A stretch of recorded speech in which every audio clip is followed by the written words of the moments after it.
Hey guys, welcome back to the channel. This is a story about what if Naruto was banished to the Mortal Kombat. Before I start, please support for more amazing content and do consider subscribing to my channel and share this video with your friends. This is written by Undead Kitsune and link in the description and support writer. Let's start the video. Konoha, 5-year-old Uzumaki Naruto was not having a very good day. So far he has been kicked out of 3 stores, been hit over the head with a broom on 4 separate instances, and had 12 rocks thrown at him. And it wasn't even noon yet. The young Jinchuriki just couldn't catch a break, it seemed, as almost every adult in the village hated him. "Hey Kyuubi, do you think they will ever get over their hatred for me?" thought the young blonde. "I don't know, Naruto-kun, I honestly don't know," was the response he got. The response, however, was only heard by Naruto as it came from inside himself, or more specifically it came from the Biju sealed in him, the Kyuubi no Kitsune, 9-tailed fox. 5 years ago the Kyuubi had attacked the village, leaving a massive amount of destruction in its wake. It killed a lot of people and almost destroyed the village before it is stopped by the Yondaime Hokage, 4th Fire Shadow, who gave his life to seal the beast within the newborn Naruto. He found out about the Kyuubi 2 years ago after a trip to the hospital due to some severe injuries from a fight he lost. Naruto came to trust Kyuubi after a few months, and Kyuubi has been trying to help Naruto get stronger and achieve his goal, to become Hokage. He was currently walking next to the river that passes through the village when he heard a muffled cry from the bushes further up the path. Naruto quickly decides to investigate and is shocked by what he sees. In front of him are 3 men and a girl. The men look to be in their late teens, the girl however looked to be Naruto's age. All of them had the same black hair and eye color, and the men had a red and white fan on the back of their shirts, showing they were from the Uchiha clan. The girl Naruto had met a few months ago at the park when she was with her mother. Her name was Uchiha Miyako, and she was the daughter of the clan head and twin sister of Sasuke, their younger son. She and her mother Makoto were 2 of the only people in the village that were nice to him. Naruto couldn't understand why Miyako was calling for help, or why she was tied up for that matter. "Time to get rid of this demon lover, too bad you may have had some potential as a kunoichi, but you just had to become friends with that freak," said one man while another was pulling out a kunai. "And now you are banished from the clan and must be eliminated by the will of the clan head, goodbye girl," said another of the men. As this was said, everything fell into place for Naruto. They were going to kill her just because she was nice to him. Not only that, but the order came from her own father. Naruto wasn't even thinking at this point. As soon as he saw the one with the kunai start to approach Miyako, he ran straight for them with the intent of getting Miyako out of their hands and away to safety. Miyako is scared and in shock. First she is knocked out while in her own home, then when she wakes up she is next to the river with 3 of her clansmen and she is tied up. Then they tell her that her father has banished her and ordered her death just because she liked someone who was not of the clan. She can do nothing but watch as one of them walks up to her with a kunai and raises it to strike. Closing her eyes in preparation for the pain, she hears the sound of the blade cutting the wind, then the sound of it hitting flesh, but there is no pain. Curious, she opens her eyes slowly and is surprised as she sees someone else is standing in front of her. Then she recognizes the person as Naruto. She also notices the blood on the ground at his feet and realizes that the reason she didn't feel the kunai hit her was because Naruto took the hit instead. Naruto, not giving the man time to recover from his shock, grabs the kunai that is now in his right shoulder with his left hand and delivers a right straight to the would-be killer. Now Naruto being 5 and the man being 18 to 19, the punch was a little below the belt. The blow caused the man to fall to his knees and let go of the kunai while he held his manhood, all the while wondering how a little kid could hit so hard. Those were the last thoughts he had before he felt a blow to the side of his head and fell unconscious. After knocking out the first of the attackers with a kick to the head, Naruto takes the kunai out of his shoulder in order to let Kyuubi heal the wound while he quickly cuts the ropes that are holding Miyako and gets into an improvised defensive stance in front of her.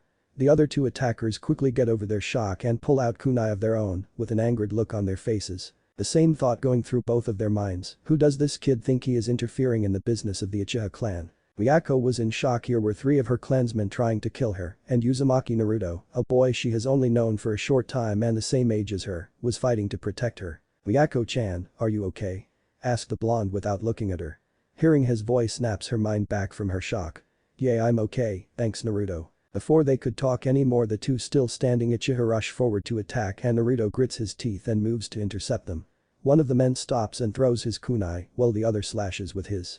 Naruto moves to take the hit from the thrown kunai and block the slash with the one he is holding. He grunts in pain and strain as the thrown kunai hits him in the left shoulder and he is barely able to stay on his feet while blocking the strike. Naruto suddenly gets the wind knocked out of him as the Uchiha that closed in with him delivers a hard knee shot to the blonde boy's gut. As Naruto collapses, the second Uchiha charges at Miyako, who is still routed to the spot in fear. Damn, Kyuubi, I need some help, can you lend me some of your power? Thought Naruto to his tenant. Yes, but I can only give you a little and not for very long, remember your chakra coils aren't developed enough to withstand a full tail yet without serious damage was Kyuubi's response as it sent some chakra through the seal to Naruto. Just as the one Uchiha was about to strike Miyako, a sickening snap is heard, followed by a scream of pain from the Uchiha that was fighting Naruto. This causes him to stop and look back, and he is shocked to see the other man on the ground gripping his knee, which is now bent reverse of what it should be able to be, as Naruto delivers a punch to the man's face with enough force to make him hit his head on the ground and fall unconscious. As Naruto turns his attention to the last man, both he and Miyako get a look at his eyes. Gone are the friendly deep cerulean eyes, and in their place were blood-red eyes with a vertical slit that promised pain, his canines have lengthened, and his hands now have claws. Shit, this kid was the Kyuubi brat. If I had known that I would have aimed to kill on sight. Now he is using his demonic power to make himself stronger. I have to finish him quickly, then I can deal with the weakling, thought the final attacker. Naruto, what happened to you? Thought Miyako. Naruto charges at the last of Miyako's would-be killers, but the man jumps off to the side and starts to go through hand signs. Kaiten Gakakyu no Jutsu, fire-style great fireball, says the Uchiha as he breathes out a large fireball at both Naruto and Miyako, with neither of them having the time to dodge. Suiten Sujin Heki, water-style water encampment wall, was heard before the area was covered in a mist as the attack is cancelled out.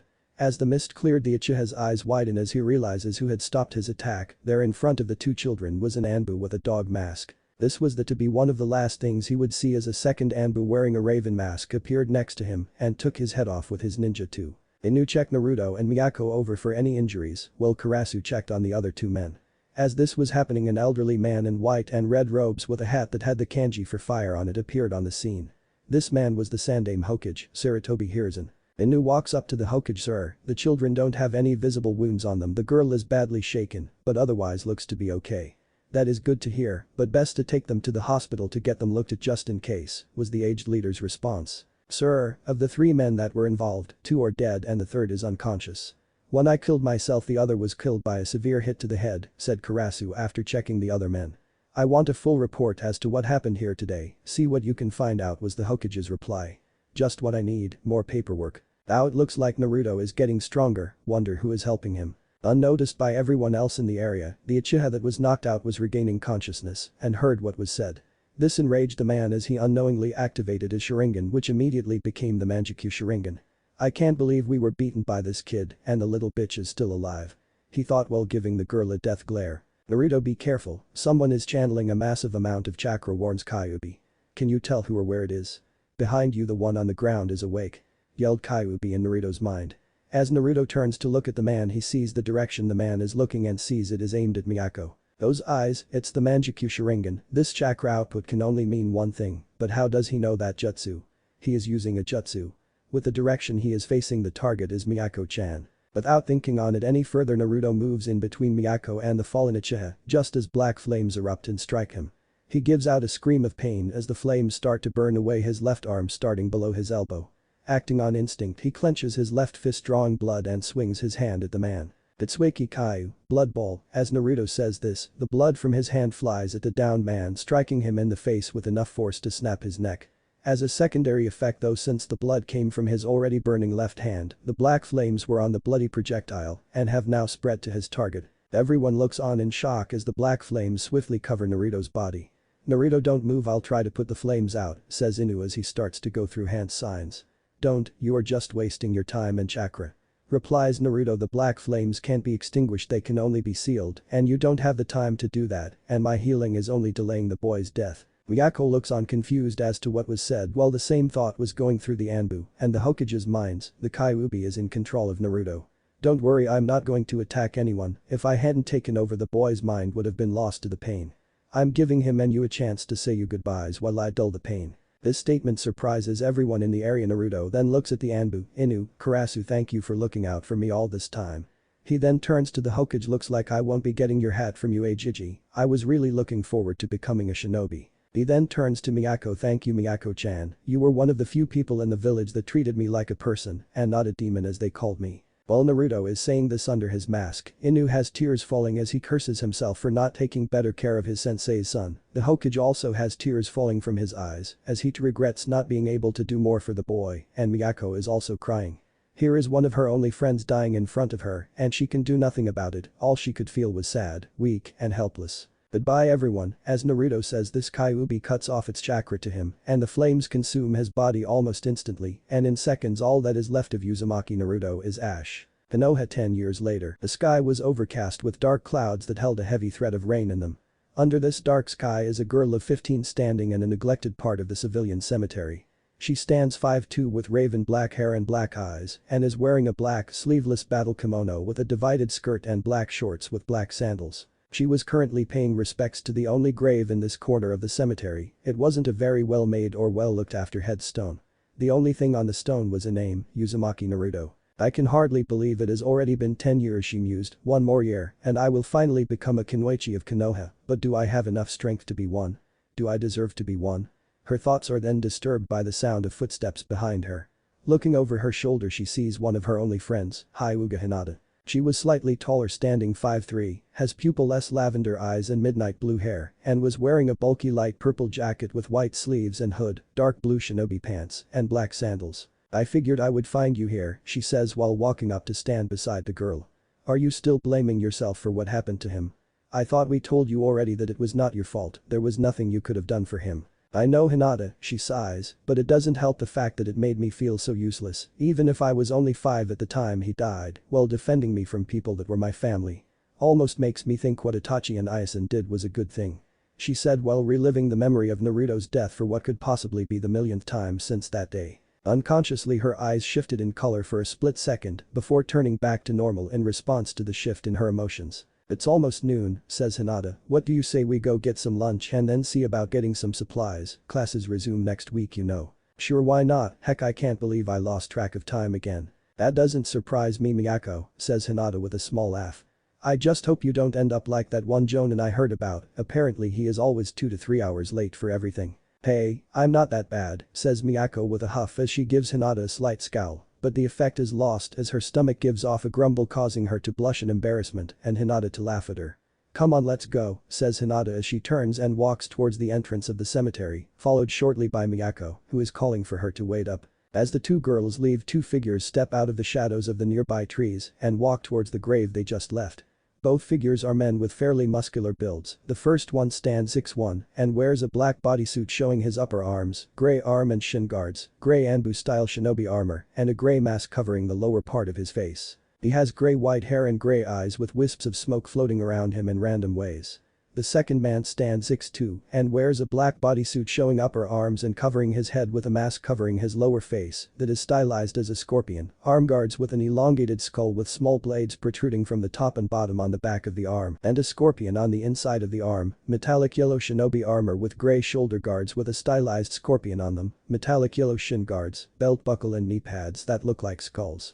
He also has 2 specially made ninjato on his back that have serrated blades and what look to be scorpion tails for hilts. He also has pupil-less, wide eyes that look to belong to a dead man. Both were holding stacks of clothes and other items. But they finally left, said the one in yellow. It's almost time for him to get here and I don't think he wants to let too many people know he is back too soon. You're right on that scorpion, still I think it would be funny to see both his reaction as well as theirs when he shows up, especially since we have his clothes right now. Don't forget Smoke, we have her clothes too and she is still pretty violent and she is very protective of him considering she now considers him to be her master as Shao Kahn's soul was destroyed completely by a Naga and she has been with him since day 1 of his existence, replied Scorpion. Don't remind me, says Smoke with a sigh.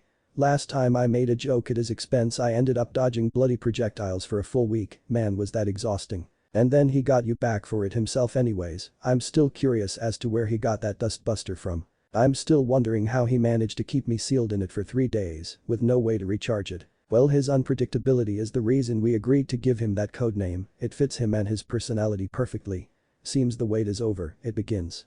As Scorpion says this a vortex of red energy starts to spin around the grave. Within a few minutes a skeletal right hand emerges from the ground shortly followed by the left. After a few moments the hands manage to plant themselves on the ground and start to pull the rest of the skeleton from the earth before collapsing on its back writhing as if in pain. Not seconds later muscles and organs begin to form in and around the skeleton, allowing the body to give out cries of pain as its body was reforming. Soon the skin reformed and the hair grew. After about 3 minutes the red energy gathered together above a blonde-haired boy that looked to be in his mid-teens. The energy took the form of a fox's head before it dove into the boy's stomach, causing a spiral-shaped mark with 8 other markings to appear for a few seconds before they vanished, and the boy quickly sat up breathing rather heavily. He took a quick look at his surroundings, cerulean blue eyes taking in as much as they could. "So Kitsune, how was your trip?" asked Smoke as he walked up to the boy and gave him a stack of clothes. "I don't ever want to do that again. That was almost as painful as when I died in the first place," responded the blonde as he gets up and begins to get dressed. After a few minutes he is dressed and has his weapons. The two take an appraising look at the boy as the outfit was a new look for him and a gift for surviving the training the two put him through. He stood at 5'9" and was wearing a black bodysuit showing upper arms and covering his head with a mask covering his lower face that is stylized as a fox's head, arm guards with a fox's head on the back of the arm facing his hand, dark metallic orange shinobi armor with grey shoulder guards with a stylized fox on them, dark metallic orange shin guards, and a belt buckle that looks like a fox's head. He also has an Ninjato sheathed across his lower back, so it is drawn in a reverse grip. The hilt and guard are black with a crimson cord wrapping. "Now for Scarlet-chan," says the boy as his eyes turn red with a slit pupil and his fingernails become sharp. He then clenches his fist stabbing the nails into his palm before focusing his chakra. "Heighten. Kitsueki Bunshin," Scarlet calls as throws a ball of blood to the ground that soon begins to bubble and spread before rising and taking the shape of a woman before the blood recedes, revealing a 15-year-old girl. She stands 5'7" and is completely nude, revealing her well-toned body and mid-C to mid-D breasts. The girl slowly opens her eyes and looks around, taking in her surroundings. "It worked," she said in shock, "but how is that possible?" As she says this, the orange-clad boy falls to one knee. Hearing him fall, the girl and the two men rush over to him. "That took a bit more out of me than I thought it would," he huffs out between breaths before looking at the girl, "but the results are worth it, don't you agree, Scarlet-chan?" "I'll agree that me being back in a body of my own is great, but how did you do it? How did you give me a new body, and how did it wear you out so much?" she asked with a concerned look. "The resurrection took a toll on me, and me using the fur ball's chakra to power the Kitsueki Bunshin allowed me to put your soul into it, but it drained me even more. I just need to rest for a little while." The boy responds. "In that case, let me do something for you." She stands and looks to the men. "Smoke, Scorpion, would you be able to assist me?" "That all depends on what you have planned," responds Scorpion as passes Scarlet the other set of cloths, then steps back and crosses his arms. "What I have planned is to be a surprise for Kitsune-kun," she says as she gets dressed, "and it may also be beneficial to the village itself," she states as she looks him in the eye. "You don't need to worry, I won't do anything that may harm Kitsune-kun in any way, but it will take some time. I think it may take 2 to 3 hours. At this, Kitsune looks at Scarlet, who is now dressed wearing a blood-red, sleeveless battle kimono and a mask that covers the lower half of her face, with crimson shorts with black sandals and silver arm and shoulder guards. She has 2 tantos sheathed cross-style across her lower back and a kunai pouch on each thigh. "I should only need to rest for an hour. If you are still gone at that time, I will go and explore the village. If that is the case, let's meet up at the Hokage's tower over there." As he finishes talking, he points at a large tower at the base of a mountain with 4 faces carved in it. Everyone nods in agreement as Kitsune moves to a nearby tree and sits with his back against it, closing his eyes to rest. After his eyes had closed, Scarlet, Smoke, and Scorpion walked off to the area of the cemetery where heroes are buried. 1.5 hours later within the village, Kitsune has been wandering around the village for the last half hour, trying to get adjusted to the feel of his surroundings and the people. He has noticed that the civilians have been looking at him in curiosity, while the shinobi have been watching him with some suspicion. As he was walking, he noticed people were getting ready for a festival of some kind. Then he saw one of the banners that were to be hung that read Kyuubi Festival. At seeing this, he started to fall into a slight depression, remembering how this festival was never a very good one for him, even if it was supposed to be on his birthday. He was lost so deep in his thoughts that he wasn't paying attention to where he was going and bumped into a couple of girls as they were coming out of a nearby restaurant. "Humpha," he grunts. He bumps into one of the girls, she says in surprise as she is knocked to the ground. "Damn, what did I run into? A wall?" says the fallen girl as she shakes her head, raven black hair lightly swaying before she stops trying to get her bearings. "Sorry, I wasn't paying attention. Are you okay?" says Kitsune as he looks down to the girl on the ground and offers a hand to help her up. She looks up to see a boy that looks to be around her age looking down at her. His cerulean blue eyes, which were showing genuine concern, were the only facial feature she could make out because of his mask. "Yeah, I'm alright," responds the girl as she takes the offered hand and he helps her up. "Just watch where you're going from now on, alright?" As she says this, a girl with midnight blue hair comes over to them. Sorry," he says as he rubs the back of his head with his right hand. "I haven't been in Konoha for a long time and I'm just trying to get used to the sights again." "You're from Konoha? I don't think I've ever seen you around," responds the blue-haired girl with a look of curiosity in her pupil-less lavender eyes. Yeah, I am, but due to some unfortunate circumstances I ended up leaving about 10 years ago. I only today managed to return and am getting reacquainted with the village before I meet up with my friends and go to see the Hokage about joining the village and a few other things. Kitsune replies. When do you have to meet up with your friends? Asked the black-haired girl. I'm supposed to meet them at the Hokage's tower in an hour and a half, he answers. In that case, why don't we show you around and help you get used to the village again? Maybe you could tell us about what you remember from when you lived here and we can show you what has changed in that time. The blue-haired girl suggests. Are you sure? I don't want to impose on you girls or make you feel you have to do anything for me, he says. It's not a problem, says the black-haired girl. Besides, we could try to get to know each other. What do you think? The boy thinks for a minute. Sure, why not? I don't really know anyone in the village right now anyways and would be good to get to know you, he says with a smile, not that they could tell with the mask he was wearing. I'm called Kitsune, may I ask your names? My name is Hyuga Hinata, says the blue-haired girl. And my name is Miyako, says the black-haired girl. At hearing the girl's names, Kitsune's eyes widen slightly. Hinata-chan and Miyako-chan, man did they ever grow, and it looks like Hinata-chan got over that stutter of hers. For the next hour the three teens walk around the village, Kitsune telling what he could remember of the village, while the girls filled in the gaps in his knowledge of the layout of the village, leaving out any military or security information that they knew as they didn't know if they could fully trust him. With a half hour left, the three could be seen walking to the Hokage's tower. As they approach the entrance to the tower, the girls are startled as four people suddenly appear before them in various ways. The first to appear is a tall man in a yellow armor-like outfit that had depictions of scorpions on it. He came out of a burst of fire that came out of nowhere. The second to appear was another tall man, though slightly shorter than the other one. He was wearing a grey armor-like outfit and appeared as if he was made out of smoke itself. The third person freaked the girls out the most as she looked to come out of a puddle of blood that was not there a moment before. The last person to appear was a surprise even to Kitsune. The person appeared as if through a normal Shunshin no Jutsu, body flicker technique. They stood at 5'4" and wore an Anbu cloak and an Anbu mask representing a fox. After the four appeared, Kitsune stepped forward while Hinata and Miyako tensed in preparation for an attack. Hey Scorpion-sensei, Smoke-sensei, Scarlet-chan. Who is this? Kitsune greets the first three before looking at the fourth person. At this the two girls relax slightly, seeing no immediate danger. This person is the surprise I mentioned to you, says the girl in red who they felt was safe to assume was Scarlet. Kitsune looks to Hinata and Miyako and smiles. Well, today was fun, maybe we can get together again sometime when we all have more time, eh girls? Sure, why not, says Hinata. I have to get home soon anyways for some training with my father. As she says this, she gives the group a small bow and leaves for the Hyuga compound. I should get going too, says Miyako as she turns to leave. She looks over her shoulder at Kitsune. It was good to meet you, Kitsune. I hope we can get together again sometime. After she says this, she walks off to her apartment. Kitsune then turns to the rest of the group. Okay, let's go see Hokage Jiasen, he says as the others nod in response. Hokage Tower. As Kitsune and the others walk up the tower stairs, they eventually come across a woman in her mid-30s sitting behind a desk filing some papers. When they get close, she looks up at them. Can I help you? She asks. Yes, replies Smoke. We would like to speak with the Hokage about these two joining the village ranks, he says, indicating Scarlet and Kitsune. Please have a seat over there and I will go and see if he can talk to you. She says as she gets up from the desk and heads to a door a little further down the hall. They wait for about 5 minutes before she returns and says he will speak with them. As the group enters the room, they see an older man in his late 60s with a couple of piles of paperwork on his desk. He was wearing a white and red robe that went from his neck to his feet with a large red hat that had a white triangle on the front with the kanji for fire. Welcome, my assistant tells me some of you are interested in joining the village.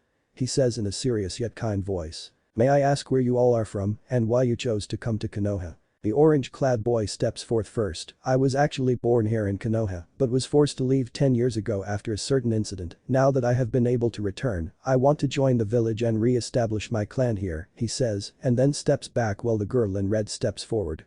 I lived here in Konoha for several years before I too was forced to leave 10 years ago. When Kitsune-kun returned, he brought me back with him, and I wish to join the village so I can help him achieve his goals, she says before stepping back with a slight blush hidden under her mask. At this point the masked and cloaked figure steps forward and speaks. I was once a shinobi of Konoha, and I would like to rejoin the village ranks as I was forced to leave 15 years ago, says a disguised voice. The Sandame looks at the cloaked person with a slight glare. That mask and cloak are only used by our Anbu, and the mask in particular was retired when the last wearer died 15 years ago.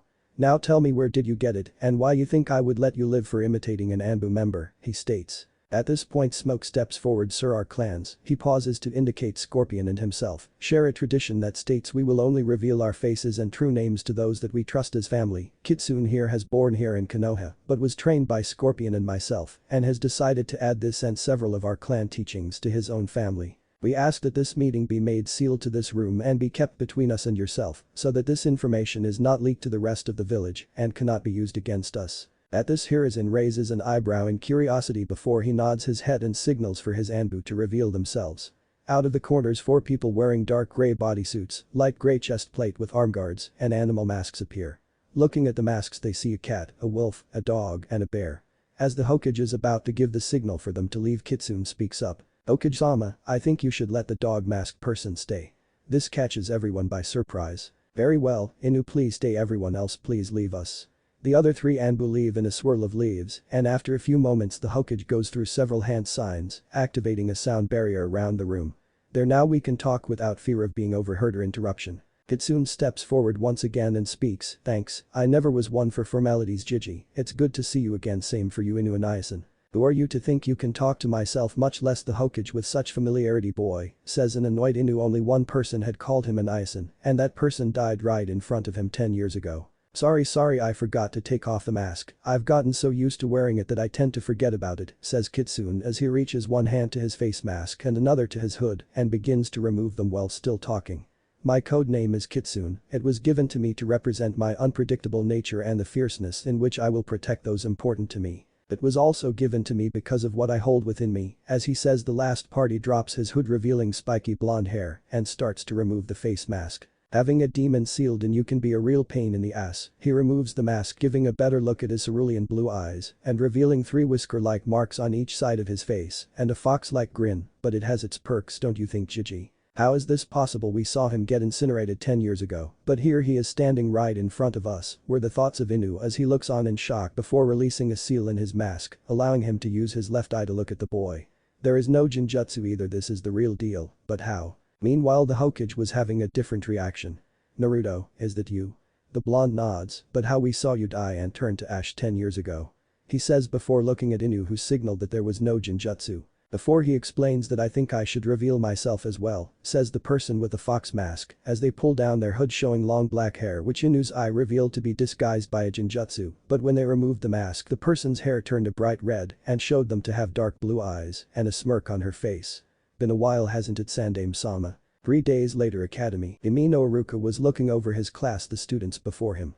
Over the last 8 years they have all shown promise as shinobi, some more so than others, and this was to be their last year in the academy before they joined the ranks of shinobi that would protect the village. Taking in the students, he takes note of some of the more talented ones in the group. The first is a dark-haired boy wearing a long coat with a high collar, concealing the lower half of his face and round sunglasses. He was currently keeping to himself while reading a book on different known insect species. Looking at his list, he surmises this to be Aburam Shino, the heir to the Aburam clan. The next was a rather large boy with light brown hair, wearing a green coat with a white scarf over a white shirt with a kanji for food in the middle of it. His name is Akimichi Chauji, and he was sitting in his seat munching on a bag of chips while the boy next to him was snoring away. The sleeping boy has dark brown hair in the shape of a pineapple and is wearing a grey vest that had a circle with a line going down the middle of it on each shoulder and on the back and a mesh shirt underneath. His name is Nara Shikamaru. A little ways from them was another boy with a large white dog laying next to him. He is wearing a light grey hoodie with a dark grey fur-like trim around the edges with a hood up covering his brown hair. He also has 2 red marks on his face that look like fangs. His name is Inyazuka Kiba and the dog's name is Akamaru. The next was a pale-looking boy with pitch black hair, wearing a black shirt with an open coat that was missing half its left sleeve and fingerless gloves. His name is Sai, no surname, and he was keeping himself occupied by doing some drawing. Sitting off to the side by a window, surrounded by most of the girls in the class, was the resident brooder Uchiha Sasuke. He was wearing a blue shirt with white arm warmers that have a blue band at each end. In the group of girls were 2 girls that Iruka thought might make it. The first one had a long blonde ponytail and was wearing a purple shirt with a divided skirt and bandages wrapped around her upper thighs and midriff. She wears white arm warmers with purple bands on either end. Her name is Yamanaka Ino, and she was currently in a yelling match with the other girl. The other girl has bubblegum pink hair and was wearing a pink Chinese-style dress with dark blue shorts underneath. Her name is Haruno Sakura. Looking over to the far corner of the room he sees two of the only girls in the class that don't have a crush on or seem to want anything to do with the Uchiha. They are Hyuga Hinata, the heiress of the Hyuga clan, and Miyako, no surname. As Iruka finishes looking over the class he hears the door to his left open, looking over he sees his fellow sensei Mizuki enter the room and come over to stand next to him. Deciding now would be a good time to begin the class he gets ready to call the students to attention when there is a knock on the door. Signaling Mizuki to start the class he moves to answer the door. Upon opening the door he sees a boy wearing an orange and black outfit with a mask that covers all but his eyes and a girl wearing a dark red outfit with a mask that covers her lower face. "Are you Iruka-sensei?" the boy asks. "Yes I am," responds Iruka, "and you are?" The boy just silently passes a piece of paper to Iruka which he proceeds to take and read before nodding and understanding. "Wait here for a minute and I'll call you in and introduce you to the class." The two teens give him a silent nod as he turns around and goes back into the room closing the door behind him. They hear the sounds of the students talking and Iruka's voice trying to call them to attention for a few moments before they hear a sudden shout, "Sit down, shut up, and pay attention." Less than a second later there was silence followed a minute later by Iruka, calling for them to enter.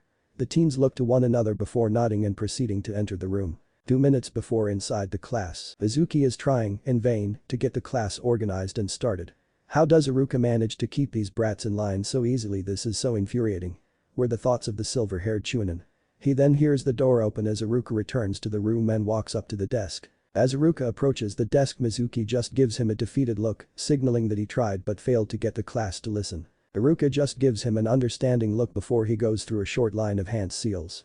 Upon finishing his head grew to 5 times its normal size before he yells at the class, "Sit down, shut up, and pay attention."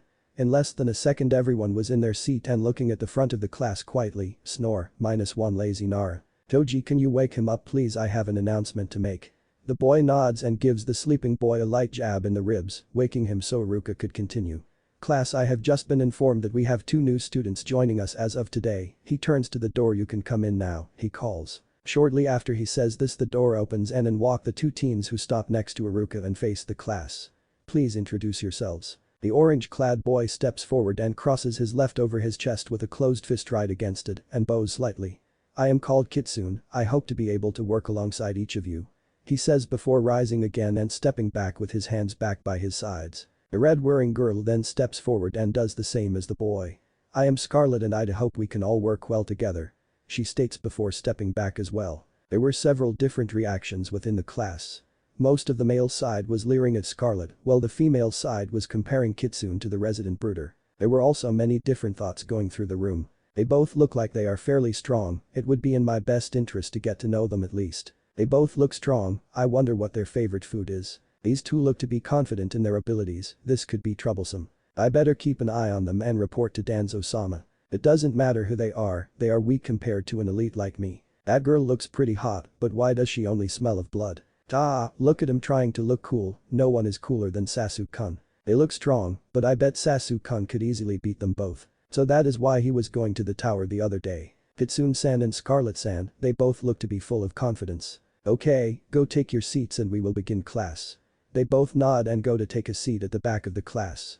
The looks they were getting from some of their new classmates making them think one thing. This will be an interesting year. Jutsu technique. The first half of the day at the academy was boring, especially so for Kitsune, who was not used to sitting around doing nothing but listen to lectures for hours on end. The first half of the day was used for in-class work like history, genjutsu, ninjutsu, and chakra theory. The second half of the day was actual workouts and more practical lessons like kunai shuriken practice and taijutsu kenjutsu spars. At the moment however they were having their lunch break. Some of the students were either eating on the academy grounds, whether inside or outside was up to them, while some went out to restaurants nearby, and some others were using the academy training grounds to work on some of their skills. Then there were the fangirls, at least 2/3 of the girls in the class were fangirls and were chasing after one boy in the class above all others. This boy just so happened to be Sasuke, the last loyal Uchiha. Watching this disgusted both Kitsune and Scarlet as they both wondered how it was possible for any of those girls to have gotten this far. Tired of seeing this, Kitsune decides to do some meditations. He signals Scarlet as to his intentions and she gives a nod of understanding. He doesn't want to be disturbed while he does this. While watching over him, Scarlet notices a small beetle flying towards Kitsune. Having already heard of them, she grabs it from the air and brings it close to her face. "If your friends wish to know about us, let them know. All they have to do is come over and ask. We may be secretive, but we won't turn away potential friends." she says before letting it go and turning to keep an eye on Kitsune. Across the field from Scarlet and Kitsune, sitting under another tree were 6 of their classmates and another girl who looks to be several years younger. They are Shino, Choji, Hinata, Shikamaru, Miyako, Kiba and Hinata's younger sister Hanabi. Munch, do you Munch really think Munch this is a good idea Munch Shikamaru? Asks Choji while he eats a bag of chips. Sigh, it's troublesome, but the two of them have caught my interest, they both seem to go to extreme lengths to keep things from others, and it makes me curious. Replies the lazy Nara as he looks to Hinata. Have either of you been able to see anything with your Byakugan Hinata, Hanabi? He asks. They both shake their heads before Hinata answers not much, it looks like their masks have chakra running through them and it disrupts our ability to see through them. She replies with Hanabi nodding in agreement. They both put Akamaru and myself on edge, says Kiba. Akamaru senses he has a lot of chakra and smells of foxes while she smells like she just finished bathing in blood. He says. As they are watching, Scarlet suddenly lashes out at something surprising most of the group and causing Shino to raise an eyebrow. She caught my Kakachu, destruction bug, he states. They then see her bring her hand towards her face before her mask moves, showing her to be speaking, then she opens her hand releasing the beetle and turning back to Kitsune. The small insect quickly flies straight back to Shino to give its report on what happened. He then looks to the others. She turned my scout into her messenger, he says. She says if we wish to know about them all we have to do is go over and ask, they may be secretive, but they aren't going to turn away possible friends. He says relaying Scarlet's message to the group. Then why don't we do that? Says Miyako as she stands up from her spot near the tree and starts to walk over to the two in question. The others look at each other trying to make up their minds before eventually following her. But to see you decided to come and talk rather than spy on us, says Scarlet as Miyako gets close. Why don't we properly introduce ourselves? I am called Scarlet and you are? She asks turning her head to look at Miyako. My name is Miyako, she says. That was unexpected of you to snatch Shino's Kakachu out of the air like that, I've never heard of anyone being able to do that before. That is because most people try to avoid touching most insects out of instinct, especially if it is one of my clan's insects, says Shino as he and the others join them. I am sorry if my using my insects to gather information on you was seen as a hostile act, that was not my intention. It is nice to meet you, I am Abiram Shino. He says in a monotone voice. Troublesome as it is, the idea to spy on the two of you came from me, sorry about that, says Shikamaru as he approaches with Choji. My name is Shikamaru and this is Choji, he says while pointing to the boy eating chips next to him. Munch munch yo munch munch my name is Hyuga Hinata and this is Miyamoto Hanabi. She looks over to the younger girl who gives a small bow. She is wearing dark purple pants and a sleeveless purple shirt with a mesh undershirt and blue sandals. She has the same eyes as Hinata but has long brown hair that goes down to the middle of her back. Forgive us for spying on you, we were just curious, says Hanabi. And my name is Kiba and this is Akamaru, says Kiba. Sorry about the spying, we were just being cautious because we don't know anything about either of you. Scarlet looks them all over then shrugs. It's not a big problem, you never know when an ally may be an enemy in disguise, right? She says. So are you going to come down here as well or do those girls scare you that much? She asks, confusing everyone present before shrugging her shoulders again and gazing at everyone again.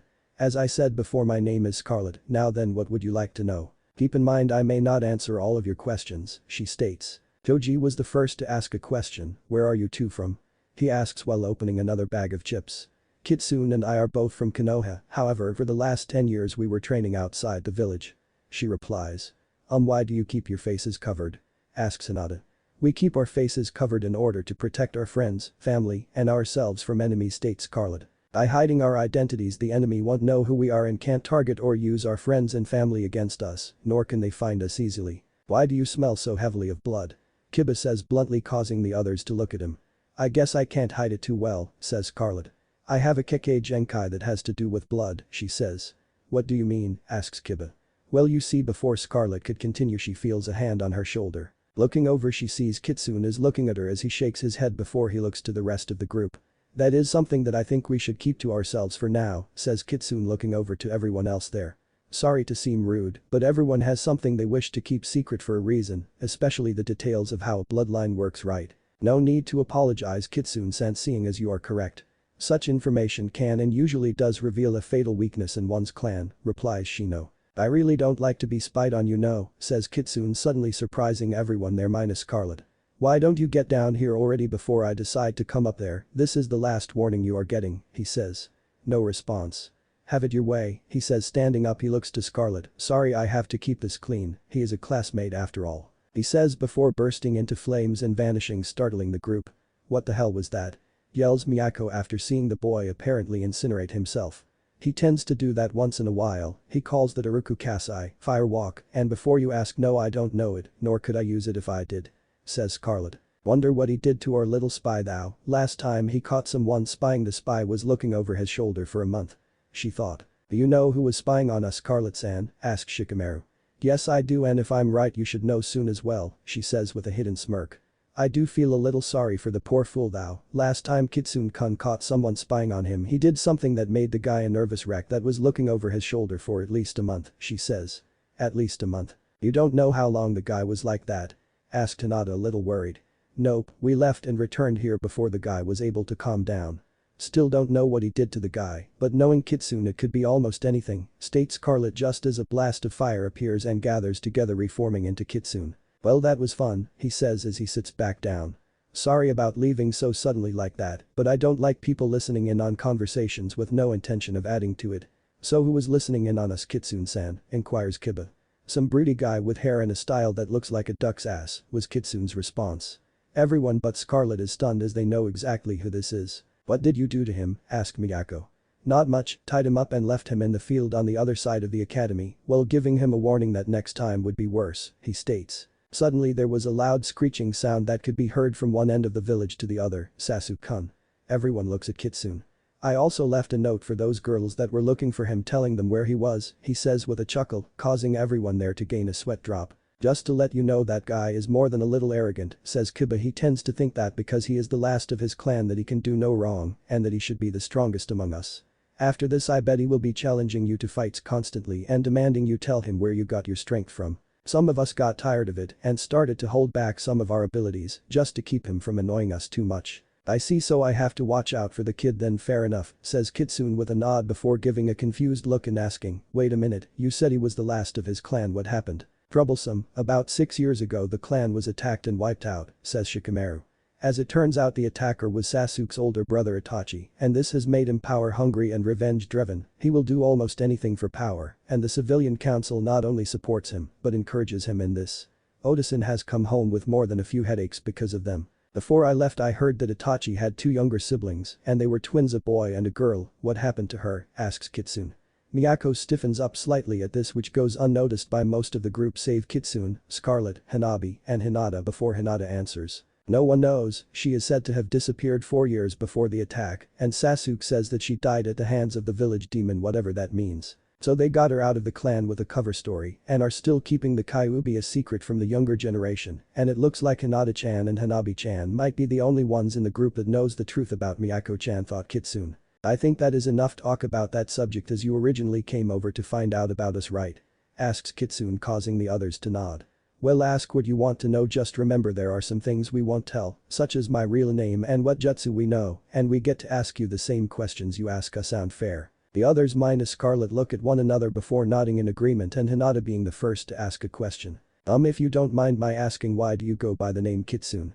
She asks fair enough question there Hinata-san, while we were training we came across 2 men that were the last of their clans, and while training with them they taught me their styles and some of the traditions of their clans. They asked me to carry on the teachings of their clans, and one of the customs that was shared between their clans was that one trained by the clan would have an alias that would have to do with the person's personality and skill set. They found me to be very unpredictable, but at the same time loyal and protective of my friends and family, so they decided to call me Kitsune, as that is what fits me best. That and I like to pull pranks when I can.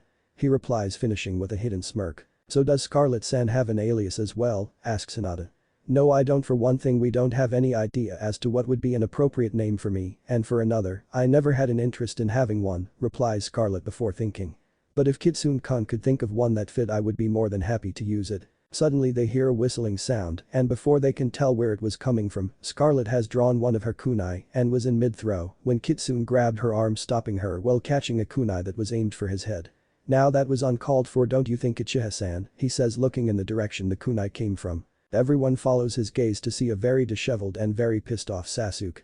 His hair was a mess, his clothes were torn and in some cases barely holding together, and he was glaring at Kitsune with one arm outstretched, having just thrown a kunai. Needless to say it was a hilarious sight to see, and several members of the group were trying not to laugh, while Hinata and Miyako couldn't help but giggle at the sight, and Kiba was unable to stop himself from laughing full out at it. "Man Sasuke, what happened to you? You look like you just went through a meat grinder or something," roars Kiba in laughter, causing Sasuke to glare at him. "Shut it, mutt, or I'll put you down like the dog you are." At this point everyone stops laughing and Kiba starts to growl, "Try it and let's see what happens," he says as he starts to stand up.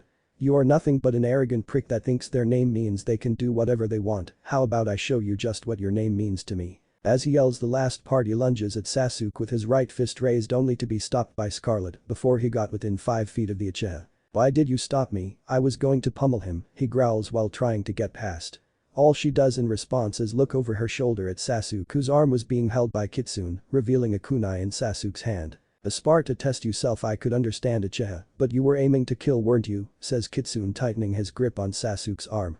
"Try something like that again and I won't be so nice in retaliation. This is your only warning, understand?" he says, releasing his arm as he says the last part. Before anyone could say anything, a buzzer goes off signaling that classes are about to resume, and with that Sasuke turns and walks away. As soon as he is out of earshot, Kitsune turns to the rest of the group. "Well, guess we best head to the classroom, huh?" he says. "Actually, our class has to go around back to the academy training grounds for taijutsu and weapon practice," says Miyako. "Follow me." And with that she gets up and starts heading around to the academy's training grounds. "I'll see you after class, Hanabi-chan," says Hinata. "See you later, One-san," replies Hanabi before they separate, with Hinata following the others, while Hanabi goes back inside more than a little curious about the two new arrivals. "By the way, Kiba," says Kitsune, "not to be rude or anything, but I would suggest trying to find a way to keep your temper in check, otherwise you may end up putting yourself or others in danger." A few minutes later sees the rest of the class, including Sasuke in a new set of clothes, standing to one side of the field. On the left is a 100-foot long by 50-foot wide area holding an obstacle course. On the right, facing the opposite direction, is a 150-foot long by 60-foot wide strip with targets at the end for kunai and shuriken practice, and right down the middle is a 60-foot square patch of dirt used for taijutsu and kinjutsu spars. To avoid incidents, the academy itself is 100 feet away on the left side of the field. Standing before them were both Iruka and Mizuki, each holding a clipboard and a couple of medic nins. "Alright, listen up everyone, today we are going to do some drills to test your skills in taijutsu and in thrown weapons, as well as your physical conditioning," says Iruka. "This is to help us see where you are strongest and where you need improvement. First, I want all of you to line up one at a time for the obstacle course, and remember there is only one rule for this, and that is you cannot use any chakra to enhance your abilities." With a few mumbled curses from some and a troublesome from one, the class lines up to take turns running the course, while Iruka pulls out a stopwatch. Kitsune watches as the first student is called to run the course and takes note of the setup.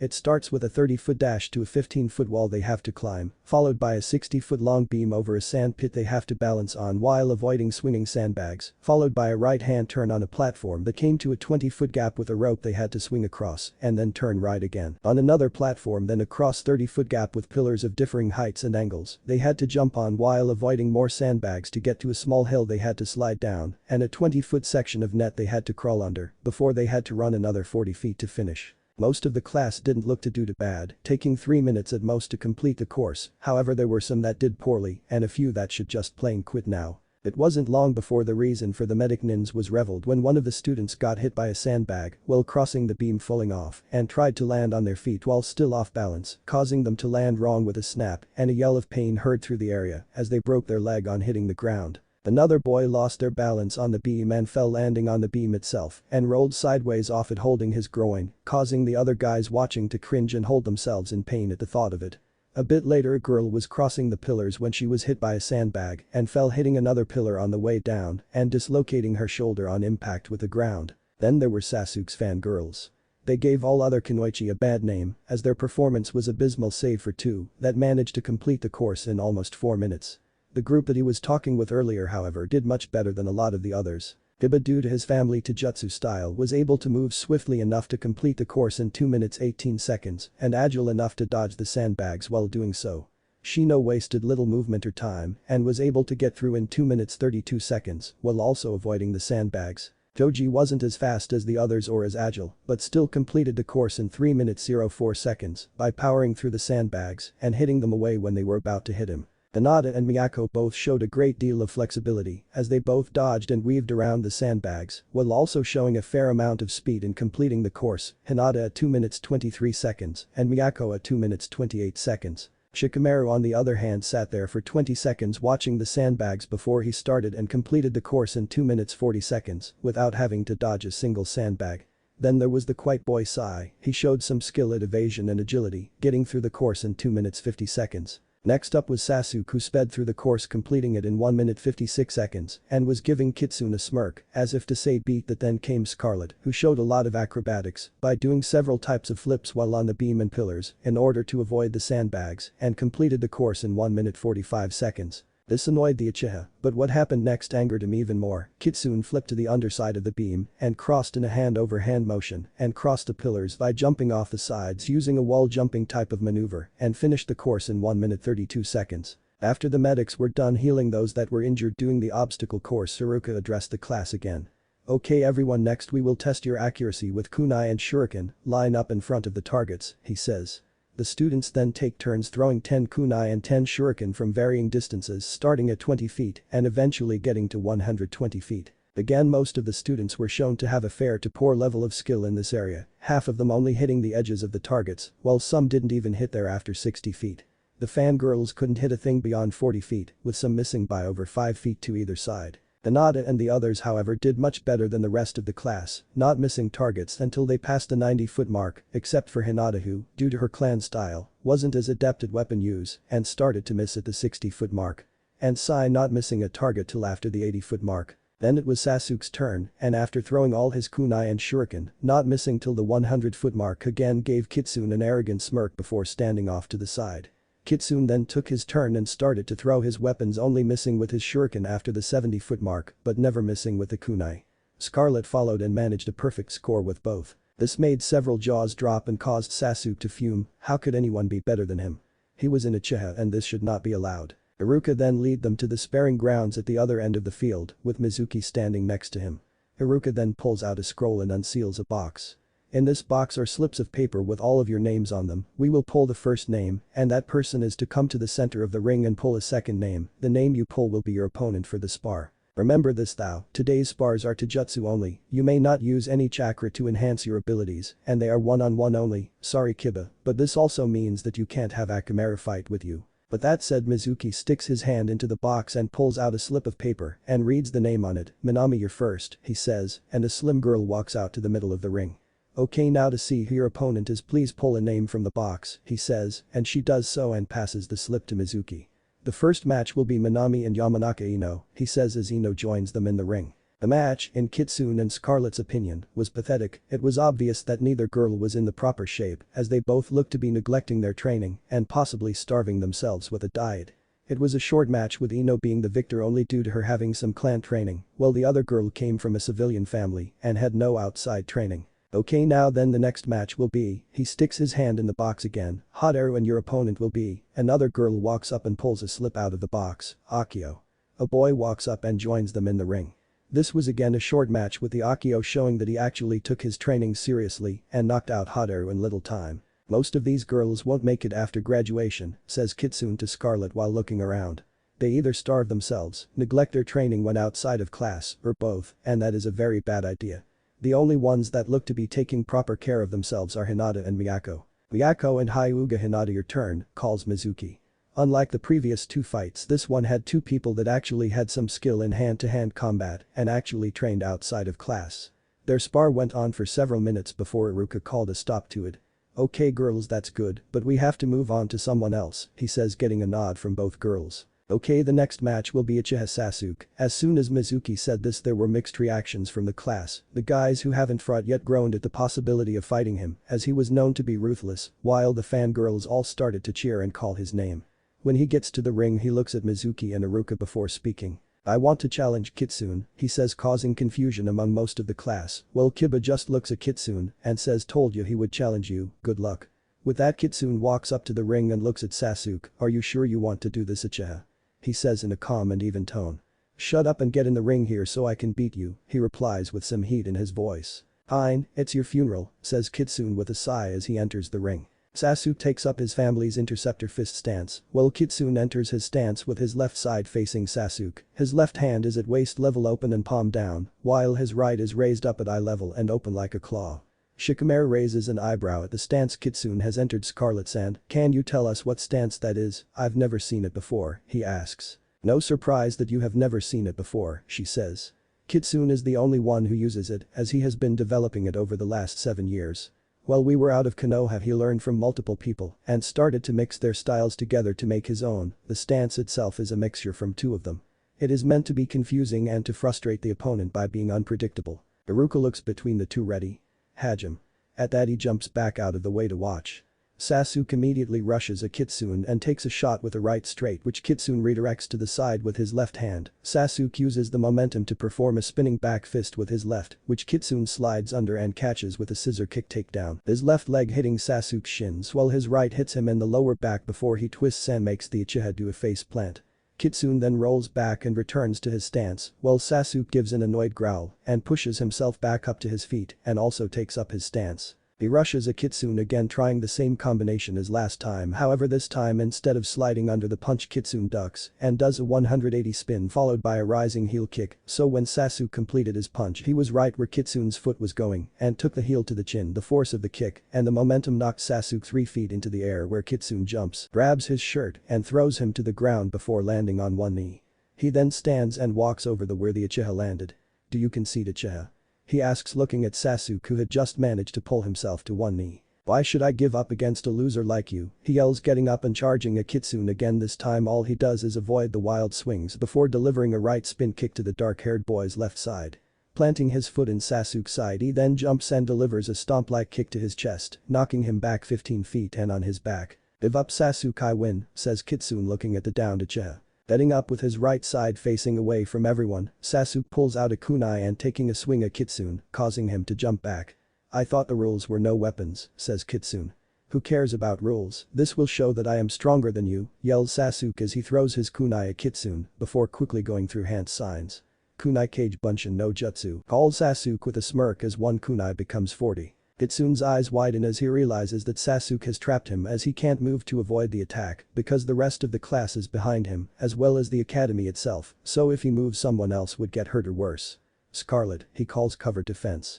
Scarlet is moving before anyone can ask what he means and she stands 10 feet behind Kitsune on his right. Drawing her blades she slashes her left hand Kaiten Katsueki no Bunshin she calls as she throws a glob of blood on the ground behind Kitsune on his left. The blood grows and takes on the form of a person before changing coloration and becomes an exact replica of Scarlet and also draws its own blades. Kitsune himself flicks his wrists and there is a rattling sound as 2 kunai attached to 3-foot lengths of chain are held in each of his hands. As the kunai get closer everyone sees exactly what Kitsune has planned as he starts to swing his chains around knocking kunai out of the air while Scarlet and her clone are using their blades to deflect any that he misses. This display causes several reactions, most of which is shock and awe at the show of skill. However Hinata, Shikamaru, Shino, Kiba, Miyako, and Choji reacted differently and drew kunai while getting into defensive stances of their own in order to try and block any kunai that got past Kitsune and Scarlet. This display only serves to annoy Sasuke further before something else catches his eye and he throws another kunai, this time out of the reach of Kitsune or Scarlet. Hinata however having activated her Byakugan was able to see the intended target of the kunai and starts to panic as she turns to look at the academy.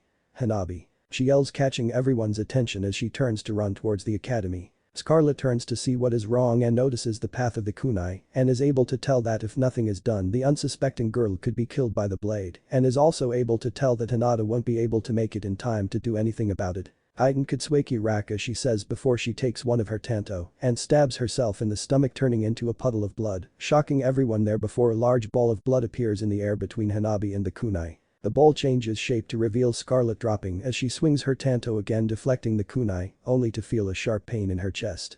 Looking down she sees a second kunai now lodged in the left side of her chest close to her heart. As she starts to collapse she feels someone catch her and lower her to the ground, looking to see who it is she finds it to be a medic nin, however all she could really make of them was that they were a woman and that they had 2 red marks on their face resembling fangs. Hinata and the rest of the group soon arrive to see if she is alright, only to see the medic is trying to heal her and getting increasingly frustrated. Kiba recognizing the medic is the first to speak. "One-san, is something wrong?" he asks anxious to know if Scarlet is going to be alright. "I can't understand it, no matter how hard I try, I can't get the bleeding to slow or the wound to close. It's like her body is rejecting the aid of my chakra to heal it. I've never seen or heard of this happening before," says Kiba's sister Hana. She then feels someone grab her wrist, looking down she sees it to be Scarlet. "Save your chakra, medical jutsu don't work on me," she coughs out. Get Kitsune, he knows how to heal me and is the only one here who can do so safely. As she finishes speaking she soon falls unconscious. At this Kiba turns and rushes back to the sparring grounds where Sasuke is getting beaten down by Kitsune. Most of the class was scared now, some because of Sasuke and his willingness to put everyone else in danger, and some because of Kitsune and how strong he was showing to be. Iruka was shocked that Sasuke would act this way and that he knew the kunai kage bunshin, as it is an air rank ninjutsu. Mizuki was shocked that there was anyone in Sasuke's age group that could match him in a fight, let alone beat him, yet here was a new kid, a complete unknown doing just that. Sasuke rolls along the ground again, having taken a hard right from Kitsune. Had anyone been able to get a close enough look they would see that the orange-clad boy's eyes had shifted in color. Instead of the calm blue eyes now they are blood red with a slit pupil. If there was one thing he hated it was those who would put others in needless danger, especially innocent people. As Kitsune starts to stalk up to the downed boy, Iruka gets between them. That is enough, the match is over, Kitsune wins, he declares before looking at Sasuke, whom was being helped to his feet. Mizuki. Sasuke, after the medics look you over, we are going to have a talk with the Hokage. Kitsune, came a yell from nearby as Kiba runs over. Scarlet needs you, she was injured by one of the kunai Sasuke threw and is bleeding heavily.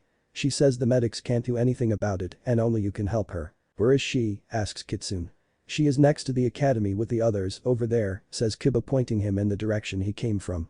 Kitsune looks at Sasuke, his eyes still slit. You had better hope she lives, Uchiha, cause if she doesn't, I will make sure your clan ends with you, got it? With that he turns to the direction Kiba pointed in and takes off looking to be made of smoke. Upon reaching the gathered people, Kitsune immediately goes to Scarlet to inspect her wound. How bad is she, medic-san? He asks looking to Hana, who was performing a diagnostic jutsu to try and determine the damage from the kunai. Not good, I'm afraid. The kunai struck one of the arteries that leads to the heart. I'm surprised she hasn't bled out yet, says Hana, shaking her head before she looks at Kitsune. She said you could heal her, how do you plan to do that? First of all, we need all of the guys here to leave. The reason is I need to touch the wound itself, which means we have to open her top, and I don't think she would be too happy with everyone ogling her. She tends to throw sharp objects at sensitive areas. At that the guys figure it is a better idea to be elsewhere. Then I'm going to need 2 people to help me out, one to pull out the kunai and the other to open her top. Hana looks at him. I'll pull the kunai as I can do so without making the injury worse, but who will deal with her top? I will. Kitsune and Hana looked to see who the volunteer was and were slightly surprised to see it to be Miyako. Are you sure you can do this? Most genin can't even stomach seeing this much blood, says Hana. Miyako gives a nod, someone has to, and the only ones here are us students, so why not me? Kitsune nods and draws a kunai. Alright, on the count of 3 Hana pulls the kunai out, while Miyako opens her top. Ready, he gets a nod from both of them. 1 2 3. At this Hana swiftly but carefully pulls the kunai out of Scarlet's chest, while Miyako pulls her kimono open, revealing her bare chest. At the same time Kitsune draws his kunai across his right palm, and as soon as the top was open, puts his now bleeding hand over the wound. What are you doing? Yells Hana, seeing Kitsune do this. I'm healing her, he replies. Her bloodline prevents her from being healed with chakra, but it allows her to heal by absorbing blood through her skin. This surprised Hana. Such an ability was unheard of, yet she is seeing it with her own eyes. Medic-san, Hana. What? My name is Inuzuka Hana. Well then Hana-san, could you use a diagnostic jutsu and let me know how she is doing, please? She nods and reactivates the jutsu and is surprised at what she finds. Kitsune's blood was being pulled towards the artery and was being used to repair it, having almost sealed the cut in a matter of seconds, while at the same time the rest of the wound in her chest was also healing in the same manner. After about a minute, Hana notes that the injury is fully healed and ends her jutsu. The wound is finished healing, Kitsune-san, she says, causing him to pull his still bleeding hand away from Scarlet's chest. Thanks Hana-san, he says tiredly as Hana starts to bandage his hand. That took a bit out of me. What do you mean?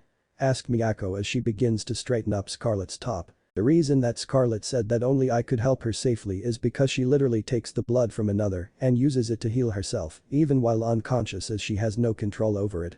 If someone else was to have done this, they probably would have died of blood loss. I on the other hand heal fast myself and can replace the blood that I lose at about half the speed that she takes it at. As Kitsune is saying this, he motions for Scarlet's clone to come over to them, arriving just as he finishes talking and has it stand next to Scarlet. He then takes his kunai and stabs it, causing it to fall to the ground as a puddle of blood, over half of it landing on Scarlet. What did you do that for? Asked Miyako while Hana gave him a confused look due to his actions. That was a blood clone made from Scarlet's own blood. By doing this she can absorb the blood back into herself and recover faster. She should be up in a few minutes after she has replenished enough blood. He then moves off to the side and sits on the ground near Scarlet but outside of the pool of blood and closes his eyes. So she will be okay now? Asks Kiba. She'll be fine, it's safe for you guys to turn around now, says Kitsune as he cracks an eye open.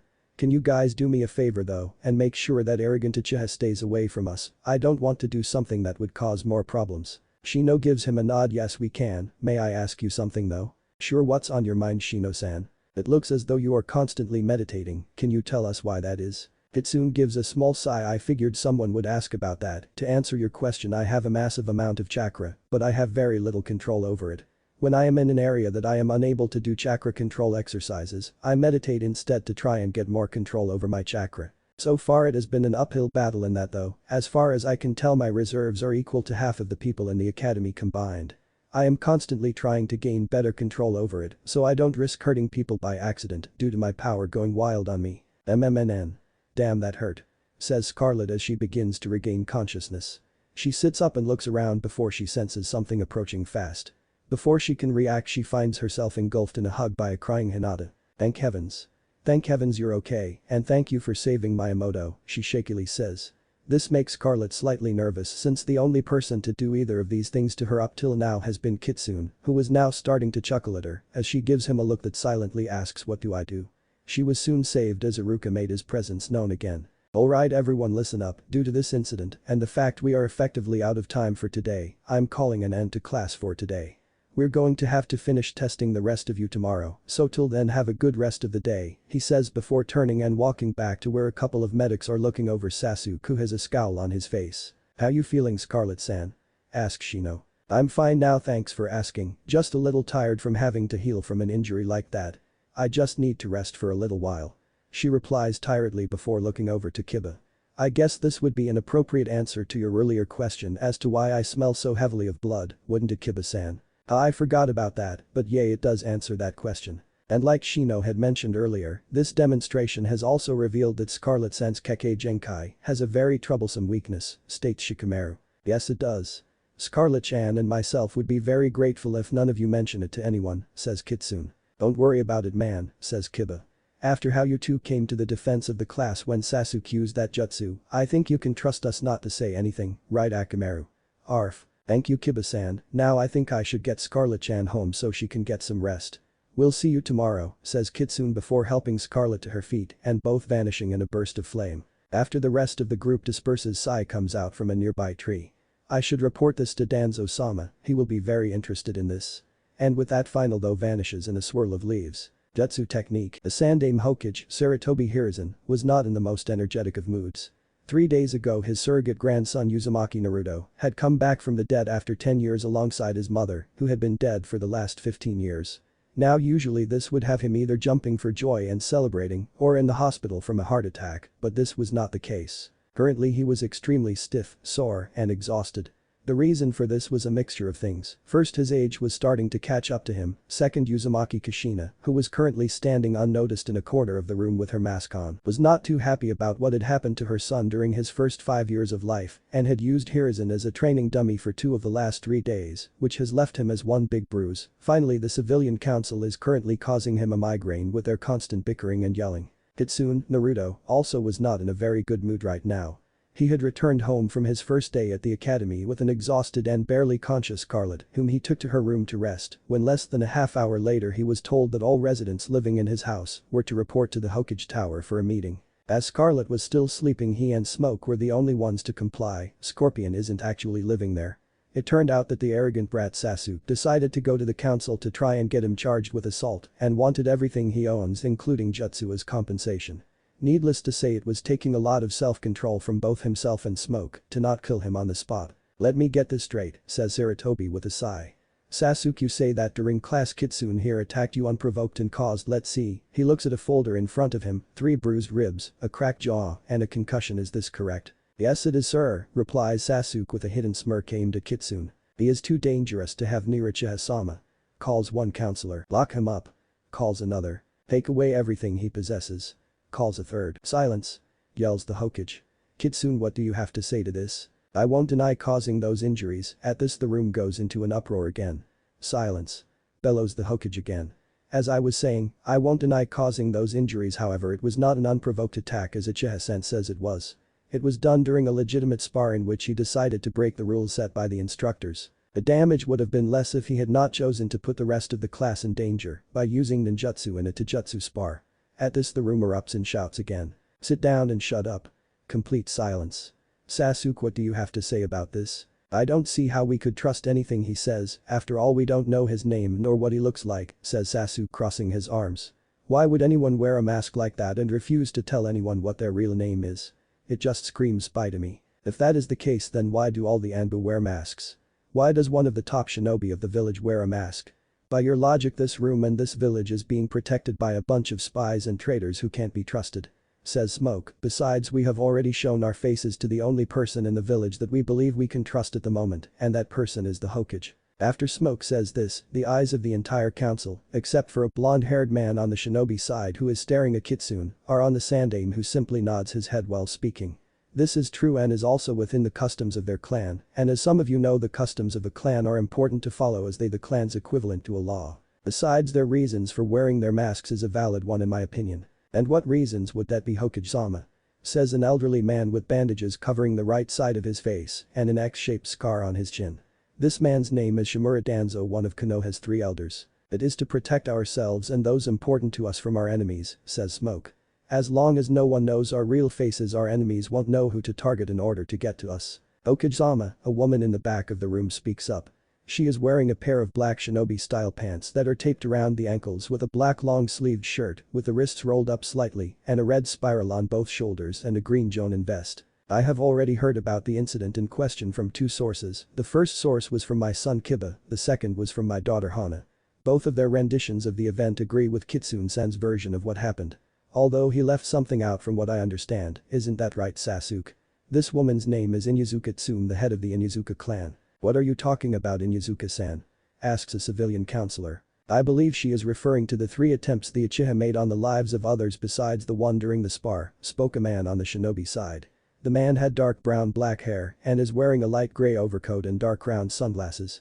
His name is Aburam Shibi, the head of the Aburam clan. From what my son has told me, Uchiha Sasuke tried to severely injure or kill members of his own class and a student from another class.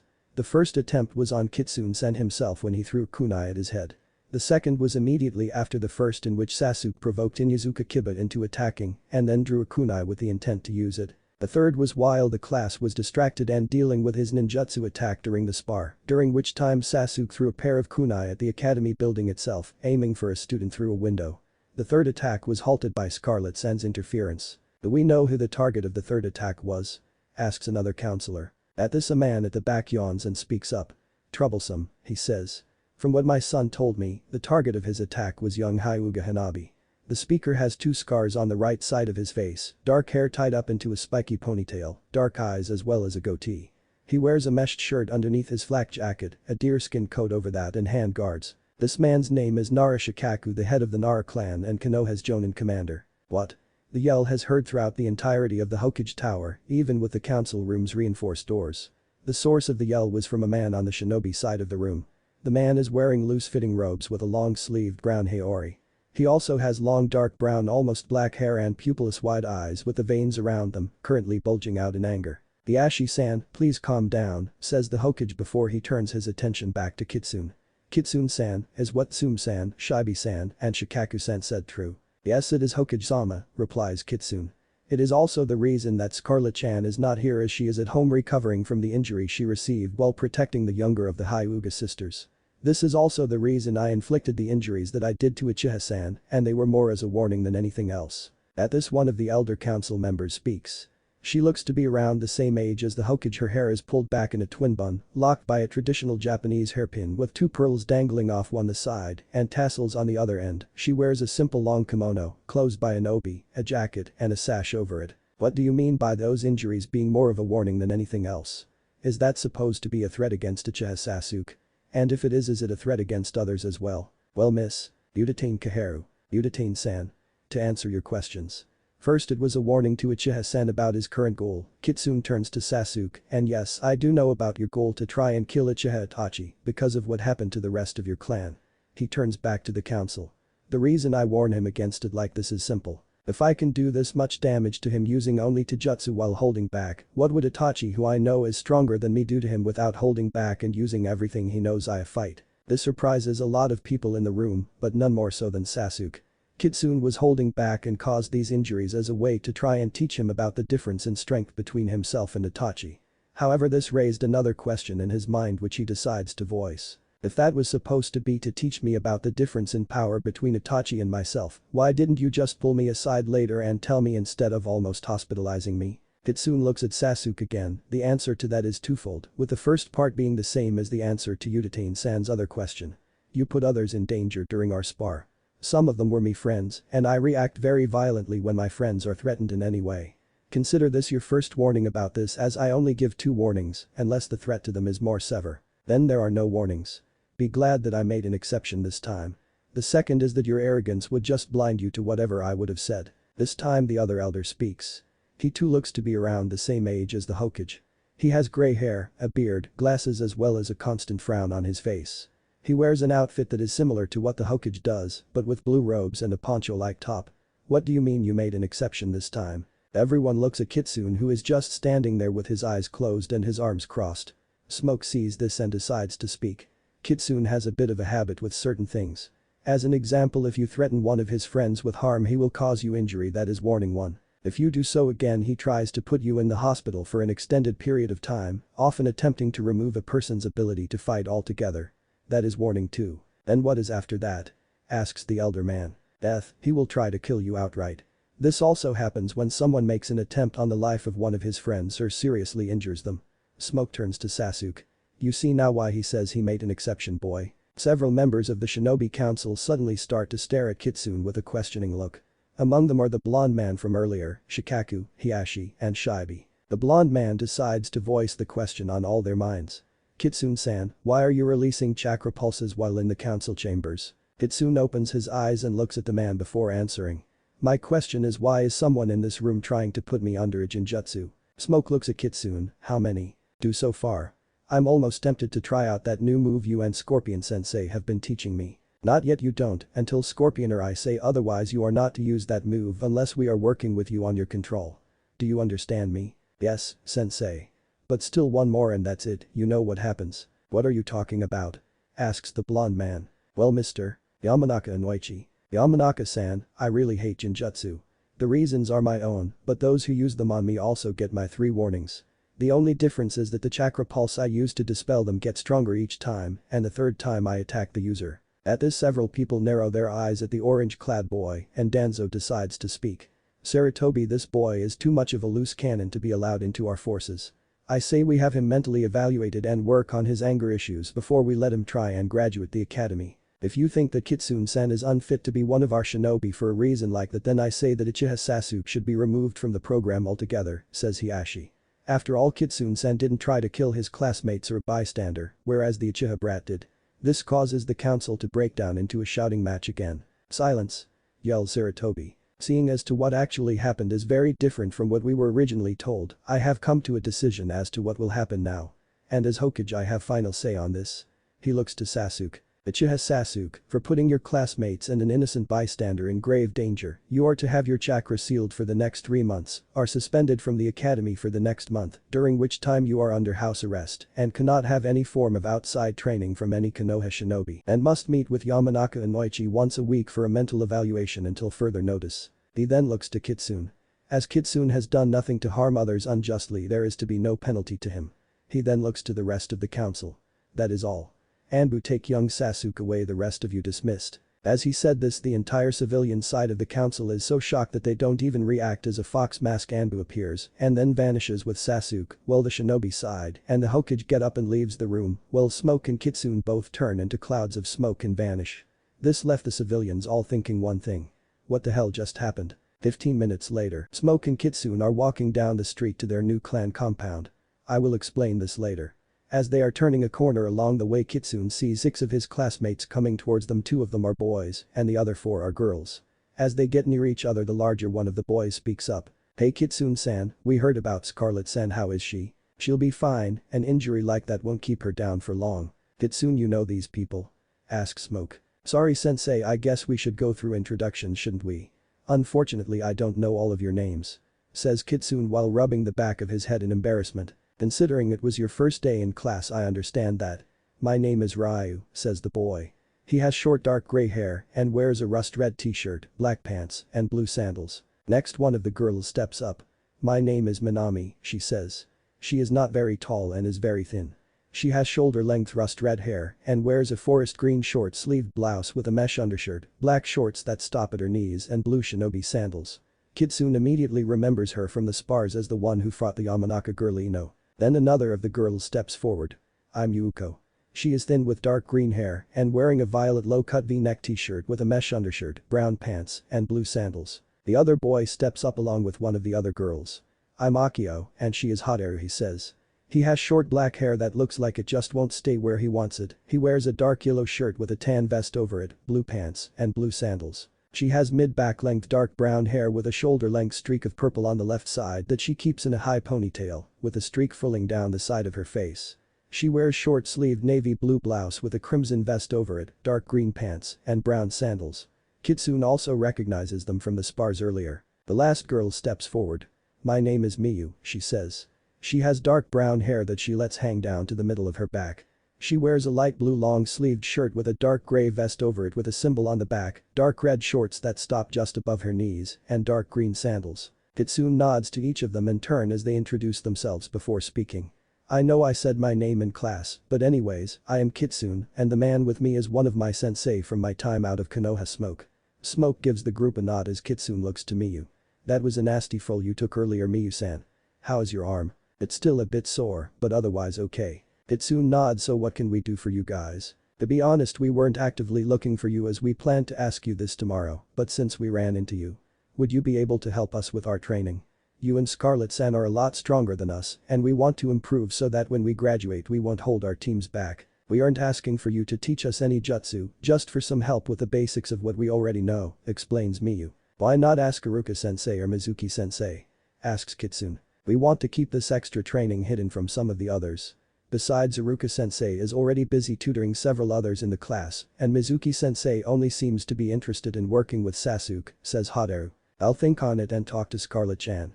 We'll let you know in class later. Thanks for at least considering it. You might not want to thank me yet. If we do this you may hate me later. Now if you'll excuse us we have to get going so we can check on Scarlet-chan, says Kitsune, giving them a small bow before Smoke and he leave. It was about 10 a.m. the day after the incident at the academy, and two men are seen walking into the administration office in the Hokage tower. They quickly move towards the property sales and registration. Upon getting to their destination, one of the men addresses the secretary asking to see the person in charge of the department for an appointment. 10 minutes later they are in an office with a man named Hashimoto Kenichi. He is an older man about mid to late 40s, brown hair and a receding hairline. Verbata-san, to what do I owe this visit, he asks. The man he addressed, Stan 61, looks to be in his mid-30s and is wearing black sandals, gray pants and shirt, and a black robe with a design of smoke traveling up from the waist in a somewhat random pattern. Hashimoto-san, it is good to see you in good health. I'm here to transfer possession of the land I bought and the compound that was built on it. There shouldn't be too much trouble doing so, should there? There shouldn't be an issue, but I must ask who you are giving the land to and why. You only had possession of it for the last 3 years, and that was all used for construction of the compound. Speaking of, I heard that several people have been seen entering and leaving over the last few days. Could you tell me why that is? To answer your questions, why I'm giving the land and compound over is I bought the land and had the compound built for some friends of mine that were going to be rebuilding their clan here in Konoha. The people that have been seen coming and going are those people, and the man next to me is the one who they have authorized to sign the papers in their stead, he says, motioning to his right. This is Scorpion, he is signing on behalf of the joint Lin Kuei Shirai Ryu clans. I see, well then let's get to it. The sooner this is done the better for all of us. Academy noon. Kitsune and Scarlet were sitting in the shade under a tree on the academy grounds with Shikamaru and the others sitting with them talking. They were discussing various training methods they use and current events in the village as Kitsune and Scarlet are rather new to the village.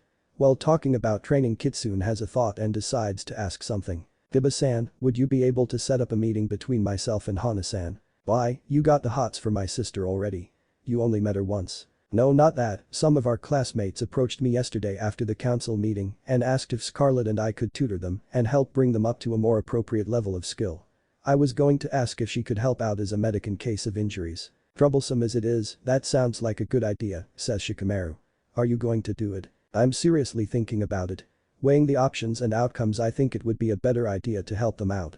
At least if I try I won't feel as guilty should something happen to them while on a mission as I would if I didn't try to help them. Would you mind if I came along too? Asks Miyako. I would like to train alongside you guys and maybe I could help the others. I think it would be a good idea as well. Besides I think some of us are starting to lack in skill because of us holding back due to Sasuke and his arrogance. That is something else I was meaning to talk to you guys about. Don't worry about Sasuke, don't hold back in spars against him. If you do you will only be hurting yourselves by not improving. Onisan, what about me? Asks Hanabi while looking at Hinata and then at the others. Can I join your training too? That will be up to your father Hanabi-chan, says Kitsune. What do you say Scarlet? Want to help them out? Some of them look like they were some of Sasuke's fangirls. Why not, I might enjoy tormenting those ones. And I can help whoever needs it with accuracy or kenjutsu. I'll talk to Hana Onisan about it, but just so you know she isn't a regular mednin, she specializes as a veterinarian, so she may not be able to help out. Even if she is a veterinarian, she was the only medic that was willing to try and help Scarlet and as such the only one I will trust this to. Even so however, I need to talk to Iruka-sensei first and see if it is allowed. It is about time to head back to class. And most of us still have to finish the testing that we started yesterday, says Shino as he and the others start to get up and head back to their class. And I ask one thing from all of you? Says Kitsune with a bit more of a serious tone. Stop holding back in class.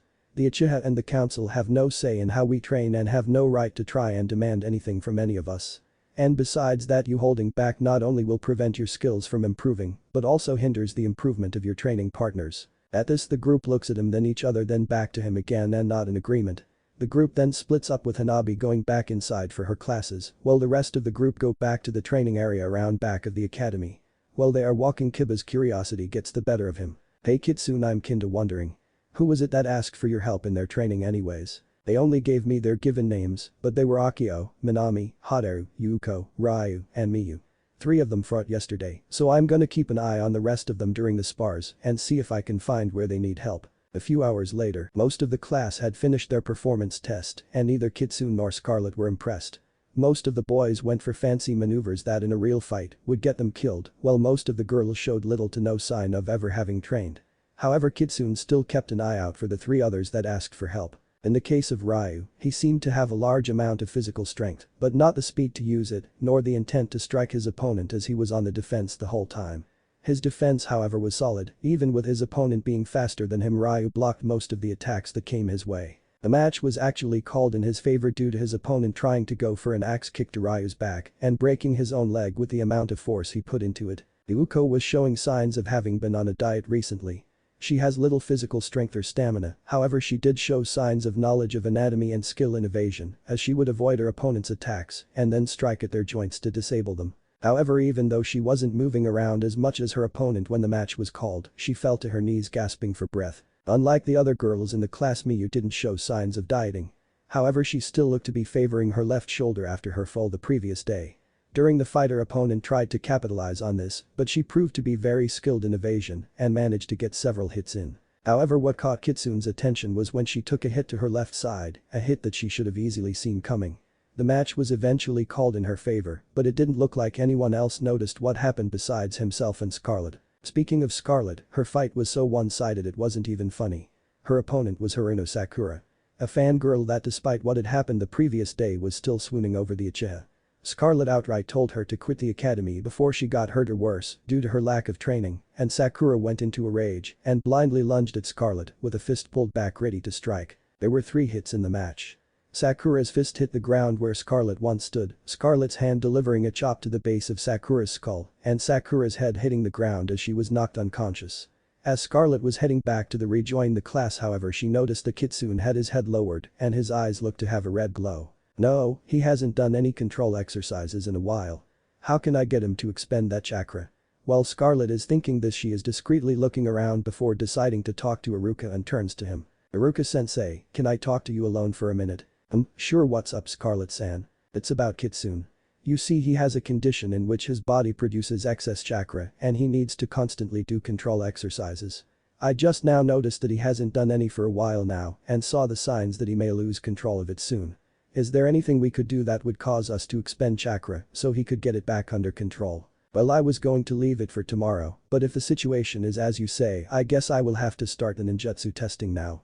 How bad is he at the moment? If I had to guess, I would say that he could hold out for another 10 to 15 minutes, but he would have to use a B-rank jutsu in order to stabilize. Iruka nods at this. Okay, go and rejoin the class, and I will get the test set up.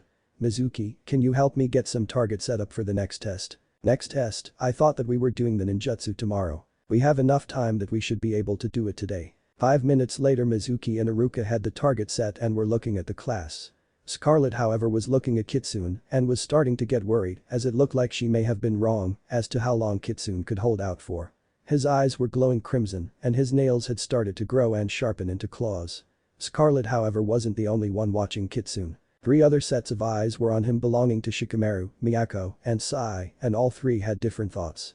Shikamaru was observing and wondering if this was what he meant when he said that his chakra was hard to control. Miyako was wondering why the change in his look seemed familiar, and Sai was trying to determine if this was something that should be reported to Danzo. Okay everyone, this will be the last test to see where your current skills are at. This is an ninjutsu test as you can see Mizuki, and I have set up several test dummies, should you have need of them. For this test you are to use the basic 3, the henge, the bunshin, and the kawarimi.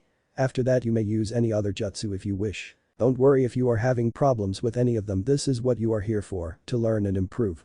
With that said, who would like to go first? At this one of the civilian-born students, a girl named Maki goes up. She uses the bunshin and makes one clone that lasts for 10 seconds before it destabilizes. She tries to henge into Mizuki, but her concentration wavers and becomes a mixture of Mizuki and Iruka, and when she tries to use the kawarimi she somehow ended up upside down a half foot in the air before falling and landing on her back, winding herself. She didn't have any extra jutsu to show. The next up was Sakura, who had woken up while the dummies were being set up. She used the henge to turn into a perfect copy of Sasuke. She created 3 bunshin that lasted 20 seconds before destabilizing and then used the kawarimi with one of the dummies landing on her hands and knees, breathing heavily afterwards. Even if she knew another jutsu she didn't have the chakra to use it. The third person to go up was Scarlet, who used a henge to turn into Iruka with some minor flaws in appearance. She makes 5 bunshin which she dispels after 30 seconds and kawarimi with a dummy and back again. She then draws one of her tanto and runs the blade across her left hand before flinging her hand out at the dummy she used, saying Kaiten Kitsueki Kaiu. The ball of blood launches from her hand and hits the dummy with a cracking sound as the dummy's head was taken off and lands a few feet behind it. Scarlet then walks up to the head of the dummy and puts her hand on it, absorbing the blood back into herself before going back to the group. Seeing Scarlet throw a ball of blood had several different reactions ranging from awe to disgust. However, there was one person whose reaction was shock. That person was Miyako, and the shock was because she had seen that jutsu used before and remembered it perfectly. She had tried to find someone within Konoha that could use it in hopes of finding someone else in the village that liked Naruto, but in the end she found that no one in the village had even heard of it, and now here is Scarlet who does. This made her curious. The next person up was Kitsune. First he uses kawarimi with a dummy, he uses henge to turn into someone that few of them recognized. The person was a woman standing 5'4", with bright red hair and dark blue eyes. She is wearing a blue hit-8 with her hair tied up in a high ponytail, a standard Konoha flak jacket over a black short-sleeved shirt and black form-fitting pants that reached her calves. "Kitsune, do you know who you turned into?" asked Iruka while most of the students were wondering why he would ask this. "Yes, I do. This is Uzumaki Kushina, the Akai Chishio no habanero, red hot-blooded habanero, and she is a lot stronger than she looks." This got the attention of several of the students. The males were thinking about how hot she looked, while the females were wondering what she did to look so good. Kitsune then releases the henge and draws a kunai kaiten. "Kitsueki no bunshin," he says before cutting his hand open and letting the blood fall to the ground in front of him. The blood starts to rise and take shape, turning into an exact replica of Kitsune before it starts to walk off to the side of the training field and stopping 30 feet to the left of the dummies. While the clone was walking to its destination, Kitsune started to focus his chakra into his right hand. "You all might want to back up about 15 feet, says Scarlet as soon as she sees his right hand start to ignite. "It may get very hot over here." As she is saying this she is walking back away from Kitsune and stops at a point she deems safe. Most of the others follow her lead. Mizuki and Sakura on the other hand decide to stay where they are, thinking that nothing will happen. After giving the class a minute to back up, Kitsune swings his arm at his clone like he is throwing something and launches a ball of fire about 4 inches in diameter at the clone. "Jigoku Hai," he says as the ball leaves his hand. Upon impact the ball explodes into a 10-foot wide 20-foot high cyclone of flame. The students in the back of the group, which were 80 feet away, could feel the heat, while the closer ones, which were 40 feet away, could swear they thought they just got a very quickly done tan. When the flames died down, all they saw in the area of the attack was a charred circle, with all the grass within the next 20 feet of it being browned due to all the moisture being evaporated out of it. The closest of the training dummies had scorch marks on it, and there was nothing left of the clone, not even a drop of blood was in the area, as the heat caused the blood itself to evaporate. Everyone's jaws dropped at this display. When Kitsune turned around, he took a look at everyone, then his shoulders started to shake, then he started to laugh. The cause of this, Mizuki and Sakura.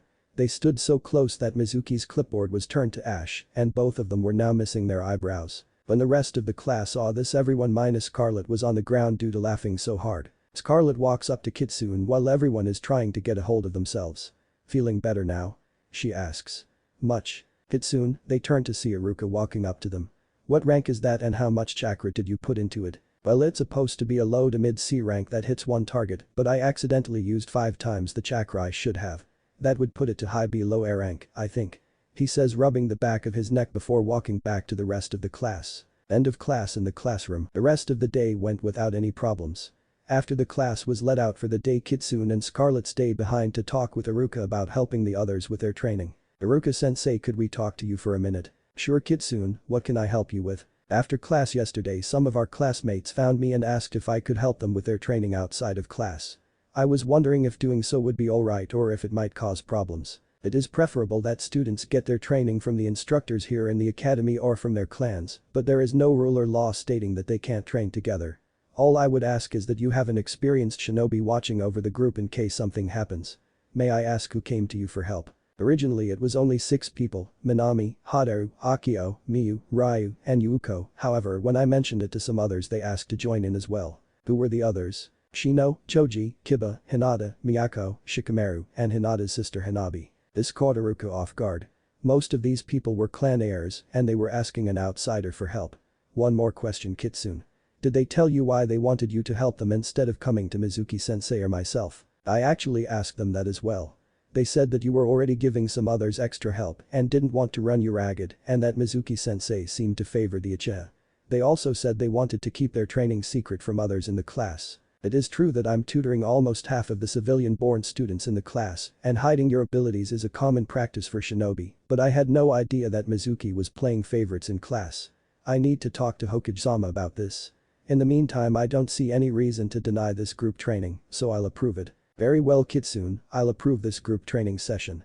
However, every 2 weeks I want to come and see how everyone is doing. Is that fair?" "I see it as more than fair considering they are your students. And having you come and watch could help us find things that we may otherwise miss." This earns a nod from Iruka. "By the way, who are you going to have supervise the training?" "I spoke with Kiba-san during lunch about getting his sister Hana to help us as she is able to help with injuries. And I was going to see if I could get one of my sensei from when I was out of the village to help as well. If all goes well, we should be able to start helping the group train by next week. Just so you know, I'm going to have to inform Hokage-sama about this as well. When it is all set up, I want you to let both of us know, alright?" "I understand and thank you for this chance, Iruka-sensei. I think we have taken enough of your time for today. See you tomorrow sensei," says Kitsune with both Scarlet and himself, giving him a slight bow with their left arm across their chest with a closed fist before standing straight and walking out. When Kitsune and Scarlet left the building, they come across Kiba, Hinata, Hanabi, and Miyako standing by the gate talking. Kiba, being the first to notice them, waves them over. "Hey, we were waiting for you, what took so long?" "Had to talk to Iruka-sensei about the training. He approves of the idea but has added a few conditions." "What kind of conditions?" inquires Miyako. "Nothing too big, just wants me to keep the Hokage and himself informed and wishes to supervise us every once in a while." "So why were you waiting for us, and where is Akamaru?" "I sent Akamaru ahead of us to the compound with a message saying you wanted to talk to Hana and waited for you so we could show you the way. The Hyuga compound isn't far from the Inuzuka, so we decided to wait and walk together. That explains why you, Hinata-san, and Hanabi-chan are here, but what about Miyako-san?" "Hinata and I train together every couple of days, and I have permission to train with her at the Hyuga compound. Today is one of our scheduled days," replies Miyako as they start walking with Miyako falling in step with Scarlet. "I would like to ask you something if I may, Scarlet-san." "I don't mind, however depending on what it is will determine if I can answer you." "Fair enough, it's about that blood jutsu you used today. Can you tell me who taught it to you?" "Why would you like to know?" "I had a friend years ago that died protecting me, the last jutsu he used was that same one. I was hoping to meet the person who taught it to him and learn more about him, since I only knew him for a month beforehand." "Am I correct to assume that this friend was Uzumaki Naruto?" Yes, but how? He was the only person besides Kitsune that I have ever taught the jutsu to. Wait, you taught Naruto how to use that jutsu? I don't remember ever seeing you around the village. The day he died was the same day that Kitsune and I left the village. The two of us had seen too much of the darkness that was in the hearts of the villagers here. Unfortunately, there isn't much I can tell you about him other than he was a kind-hearted boy and a determined friend that would do anything to protect those close to him. These fools have no idea what they cost themselves by treating him like garbage. I thank you for telling me about him. There are still very few people in the village who see him as a person and not as what he held. You knew of his burden then? Miyako nods, yes. From what I figure he used it to help save me, but unfortunately wasn't skilled enough in its use to save himself too. You blame yourself, don't you? Asks Scarlet, getting a nod from the black-haired girl. Don't, he wouldn't want you to be rough on yourself. Instead, work to become stronger and protect those that are close to you like he would. That is what I am doing. Thanks, this talk has actually helped me out a lot. By the way, about this extra training that Kitsune is working on setting up. Can you tell me what we will be working on? Scarlet shakes her head in the negative. Sorry, but I cannot. When Kitsune told you all was the first I heard of it myself. Why, is there something you want to work on specifically or something you want to avoid working on? I was thinking of taking up Yukijutsu and mixing it with my Taijutsu and was wondering if we could work on that. Shouldn't be too hard to help you with that. Kitsune and I already do that to an extent. What kind of weapon were you looking to work with? To be honest, I don't know yet. What would you suggest? The best idea I have would be to go to a smith and see what kind of weapon you would feel comfortable holding. That is how we chose our weapons. Meanwhile, with Kiba, Hinata, Hanabi, and Kitsune. Hey Kitsune, what do you have planned for this training that we would be doing? My plan is to work on everyone's strength, speed, reaction, stamina, and chakra reserves. I also intend to have us all spar to increase Taijutsu skills and work on Shuriken Jutsu. By the way, Hinata-san, do you think you and Miyako-san could help Scarlet with a couple of the others that will be joining us? The reason I ask is because they look to be some of the Uchiha's former fangirls. I should be able to. What would you need us to do? It looks to me that they have been dieting quite heavily. What I would like you guys to do is find a way to break them of this mindset. I also ask that you work with them on any Kunoichi specific issues as well. Me trying to work with them on that would just be awkward. I'll see what we can do. Thanks. Kitsune-sen, I have a question if you don't mind, asks Hanabi. Depending on what it is, I might have an answer for you. What's on your mind, Hanabi-san? I heard that you have some chains with kunai on them that you used to fight, but I didn't see them on you yesterday or today and was wondering if it was true and if so where they are. Yes, it is true that I have and use chains that you mentioned. As for where they are at this point, Kitsune turns his right arm over, showing Hanabi the inside of his arm and points to the forearm of his bracer. They are sealed here in my bracers using special storage seals that are exclusive to my clan. Hanabi nods her head in understanding, knowing that anything clan specific is something she shouldn't ask about, in this case the seals. I've never heard of anyone using a weapon like that before. Do you think I could see you use the chain sometime? Kitsune looks at her suspiciously for a few moments before he shrugs his shoulders, realizing she is just being curious. Sure, but not right now, there are too many people around. At this, the group continues to walk in silence. While walking, Kitsune takes notice of looks of apathy and distrust, all of which are directed at Miyako. It was taking all his willpower to not lash out at the people around them when he sees the hurt look in Miyako's eyes. As they begin to enter Konoha's clan district, someone lands in front of them. The person then turns to look at the group, showing to be a boy around their age. He is wearing a khaki shirt, dark brown shorts, blue shinobi sandals, with bandages wrapped around his right arm and right leg and a black hitai. He has dark brown, nearly black hair that reaches the middle of his back and pupil-less pale white eyes. His attention is immediately directed to Hinata. Hinata-sama, Hiashi-sama has requested the presence of yourself, Hanabi-sama, and Miyako-san as soon as possible. Niji-ni-san, we are already on our way home so we can speak to Tu-sama when we get there, says Hinata. I'm afraid that he isn't at the compound and asked me to bring you to his current location. He is at the Nara clan compound. It seems that the clan heads are having a meeting and have asked that the heirs come along. He then turns to Kiba. Inyazuka-sen, I passed your mother and sister on the way here and they asked that I have you accompany us. Looks like I'll have to talk to Hana-san another time then, says Kitsune. Am I correct in guessing that you are Kitsune-san? Yes, I am Kitsune. Why do you ask? Inyazuka-sama asked me to bring you as well. Very well then, lead on. After another 20 minutes of walking, the group arrived at the Nara clan compound. Looking around, Kitsune recognizes several of his classmates standing next to the current heads of their respective clans. Hey, does anyone know who that guy is? Asks Kiba, catching the group's attention as he points out the person he is referring to. We do. His name is Verbata Thomas, says Scarlet upon seeing the person in question. He is also one of the clan representatives. What do you mean clan representative? What about your clan head? Asks Hanabi. Our clan head has other duties and is currently unable to deal with matters in public, so they gave permission to Smoke Sensei, Scorpion Sensei, Hisashi Hanzo-san, and Thomas-san to act on their behalf. Replies Kitsune. Soon an aged-sounding voice is heard and everyone turns to the speaker. Ah good, it looks like everyone is here. What say we go and get this meeting started with him? The speaker was none other than the Hokage himself, who was currently walking up to the masked clan heads with a single Anbu following him, as well as a tall man with brown eyes, short, black spiky hair, and a beard. He is wearing a standard Konoha ninja uniform with the sleeves rolled up halfway, flak jacket, blue shinobi sandals and forehead protector. He has a sash with the kanji for fire marked on it around his waist, a pair of black bangles and bandages wrapped around the arms of his sleeves. At this, Shikaku steps forward with a woman standing next to him.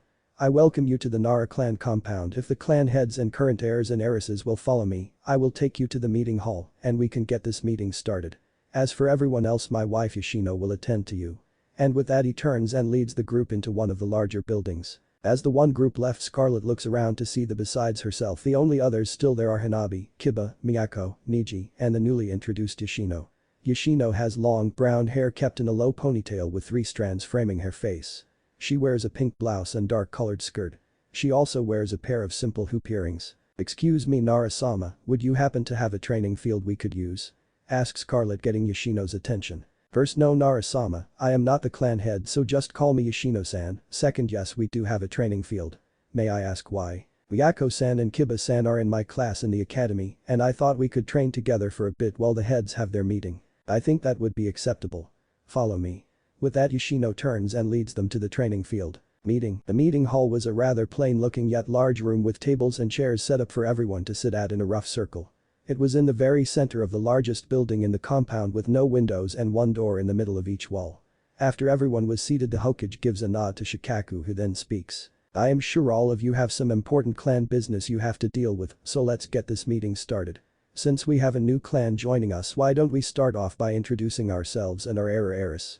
Hokage-sama, if you would like to start. Very well, I am Saratobi Hiruzen, the head of the Saratobi clan, and the man with me is my son Saratobi Asuma. I am the head of the Nara clan, Nara Shikaku, and the boy with me is my son Nara Shikamaru. I am Aburam Shibi, the head of the Aburam clan, and this is my son Aburam Shino. Akamichi Choza, head of the Akamichi clan, and this is my boy Akamichi Choji. I am Hyuga Hiashi, the head of the Hyuga clan, and this is my daughter Hyuga Hinata. I am head of the Inyazuka clan Inyazuka Tsume, and this is my daughter Inyazuka Hana.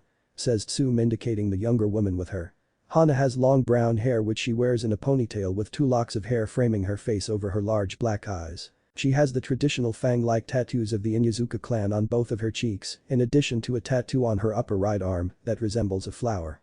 She is wearing a form-fitting variation of the Konoha flak jacket, which doesn't have any chest pockets, with the front of her jacket unzipped, exposing her cleavage. She also wears a pair of form-fitting shorts cut just above the knee and bandages just below her tattoo and wrist warmers. I am Yamanaka Inoichi, the head of the Yamanaka clan, and this is my daughter Yamanaka Ino. I am Kurama Onkai, the representative of the Kurama clan, and this is my niece and the clan heiress Kurama Yakumo.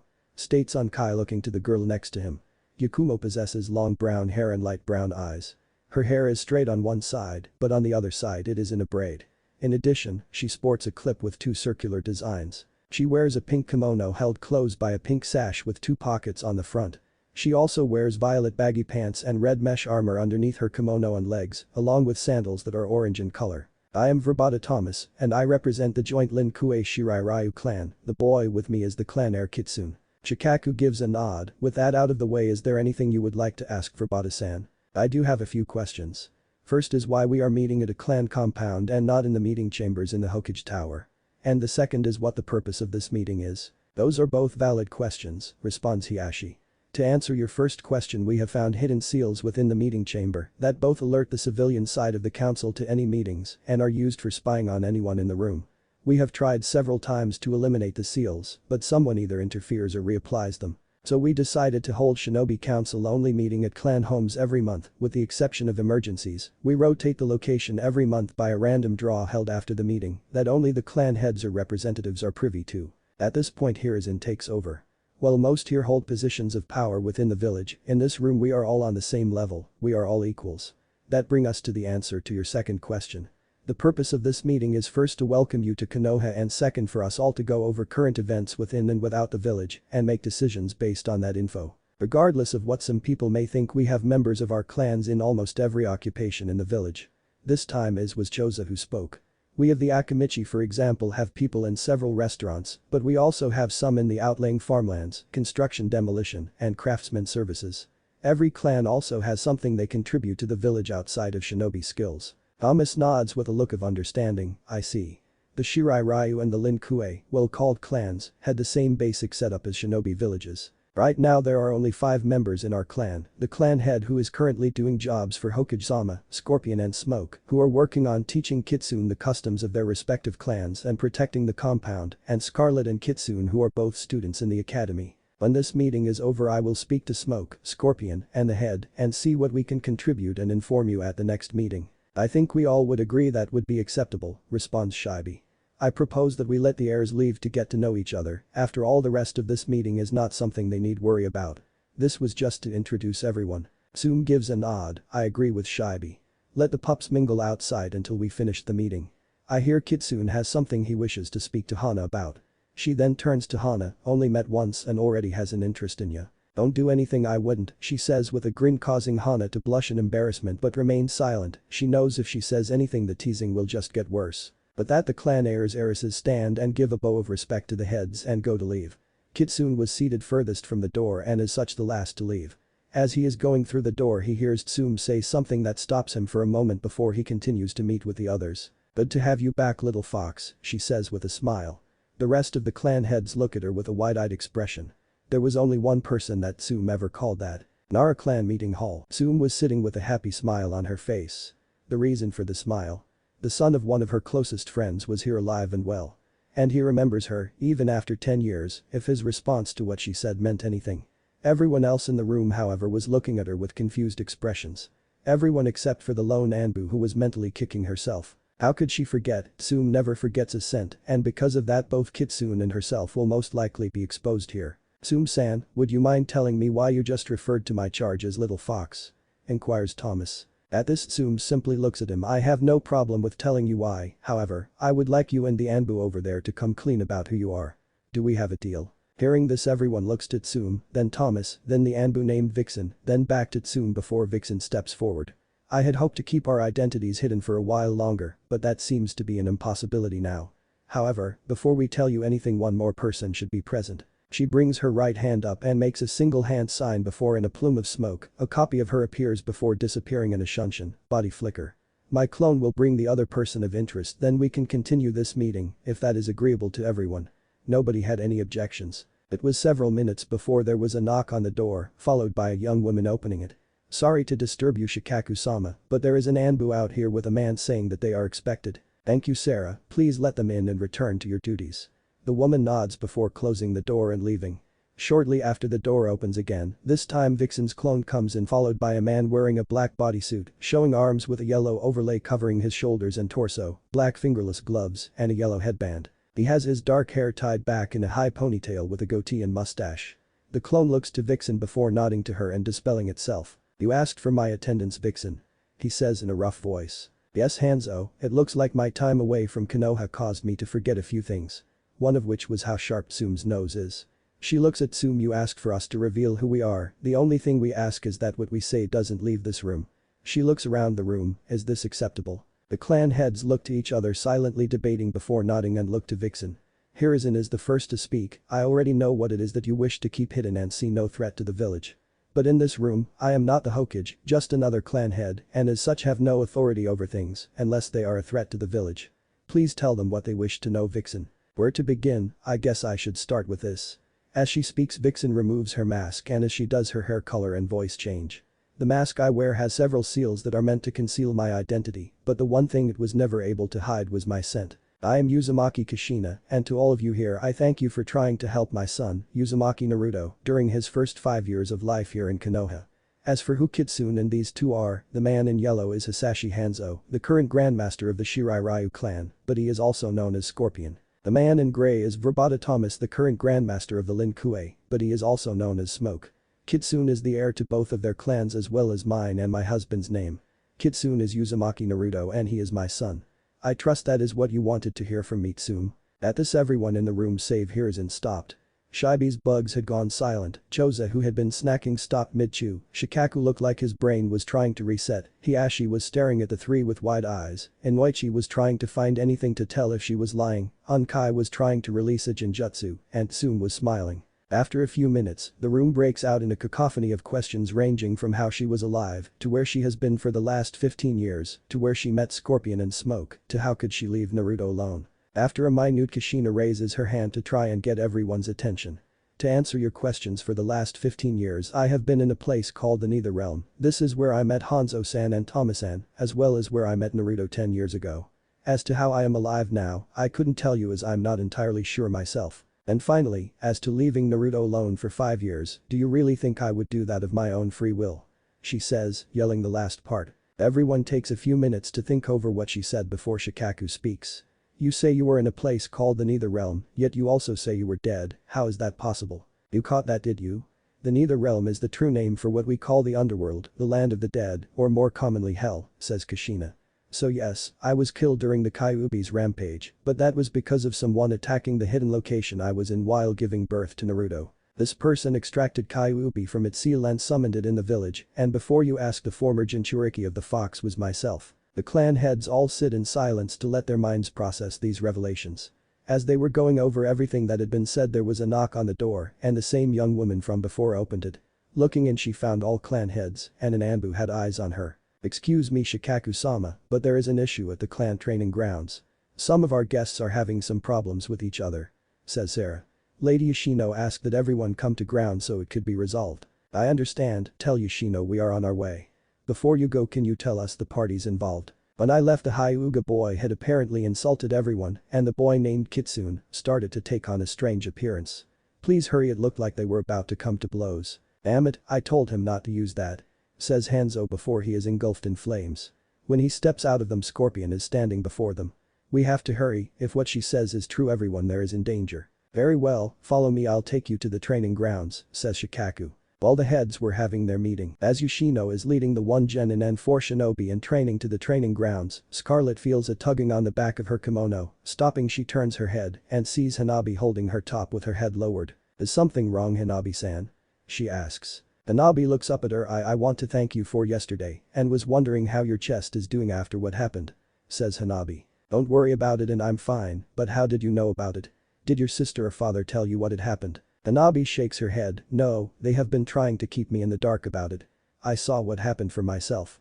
I sit at the back of the class so I can practice with my Byakugan without getting caught, and I had it active when those kunai were thrown at me. I was just in too much shock to react. When I saw you appear in the path, I was happy someone would help me, but when I saw you get hurt, I don't want to feel helpless or to freeze up like that again, so I wanted to ask.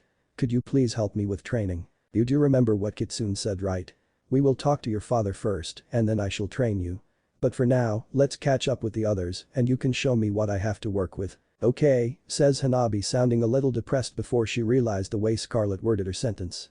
Wait, you never said anything about getting my father's approval. No, I didn't, why should I need it? We are both in training to be shinobi of Konoha and as such we are comrades in arms even if we aren't in the field yet. In my mind that means we should be working together to increase each other's chances of survival. Am I right? Well said, Scarlet, don't think I could have put it better myself. Scarlet turns to the speaker and sees Yoshino and the others. We were almost at the training field before we noticed we lost you two and came back in time to hear that little speech of yours. I just wish that more people in Konoha thought that way. Sorry for holding you up like that, I needed to talk privately with Scarlet-san for a moment, says Hanabi. No worries, let's go, the field is this way. After a few minutes, the group of 6 get to the training field. Looking around, they see several target dummies with kunai and shuriken sticking out of them, as well as more kunai and shuriken sticking in the ground within 10 to 15 feet of the targets. Seeing this, Yoshino gives a sigh. She did it again. I'm really going to have to talk to that girl, she says. Excuse me, but who are you talking about, Yoshino-san? Asks Hanabi. My niece. Like you, she is in the academy. She had great accuracy with thrown weapons, being able to hit the targets with every throw and having at least half hit a vital spot, but for some reason after last year, well, I think you can tell just by looking at the targets. Taking a better look, everyone could tell the person who had been here last could only hit the dummies 1 out of every 3 throws, and even then, only half of the hits were in vital areas. Well, let's gather these up so you can use the field. It only took a few minutes to gather all the weapons scattered throughout the area. "So, what would you like to work on?" asks Yoshino, getting her a confused look from everyone. "What, you wanted to train and I figured I would help you. I may be retired, but I was a jonin before I had Shikamaru, and I still train to keep myself from getting too rusty." Niji walks off to the side before he sits down with his legs crossed. "I'm just going to meditate, thanks." Miyako and Kiba look at each other before looking to Yoshino. "The two of us are going to work on our taijutsu if that is okay." She nods, then makes a single hand sign. In a puff of smoke, an exact copy of Yoshino appears. "My clone will keep watch so neither of you get hurt." Hanabi looks up at Scarlet, but the red-clad girl speaks first. "If you want me to help you train, I would like for you to show me what you can do first." She looks down at Hanabi. "Let's start with target practice using kunai first." Hanabi gives Scarlet an enthusiastic nod, and the pair head for the practice targets. 30 minutes later, the clan heirs enter the training grounds as well. "Should have known this is where they would be, shall we join them?" Everyone stops what they are doing and looks at the speaker, some with a bit of surprise because of who it was. "It seems our companion has either decided to take things seriously or had us fooled for quite some time," says Shino.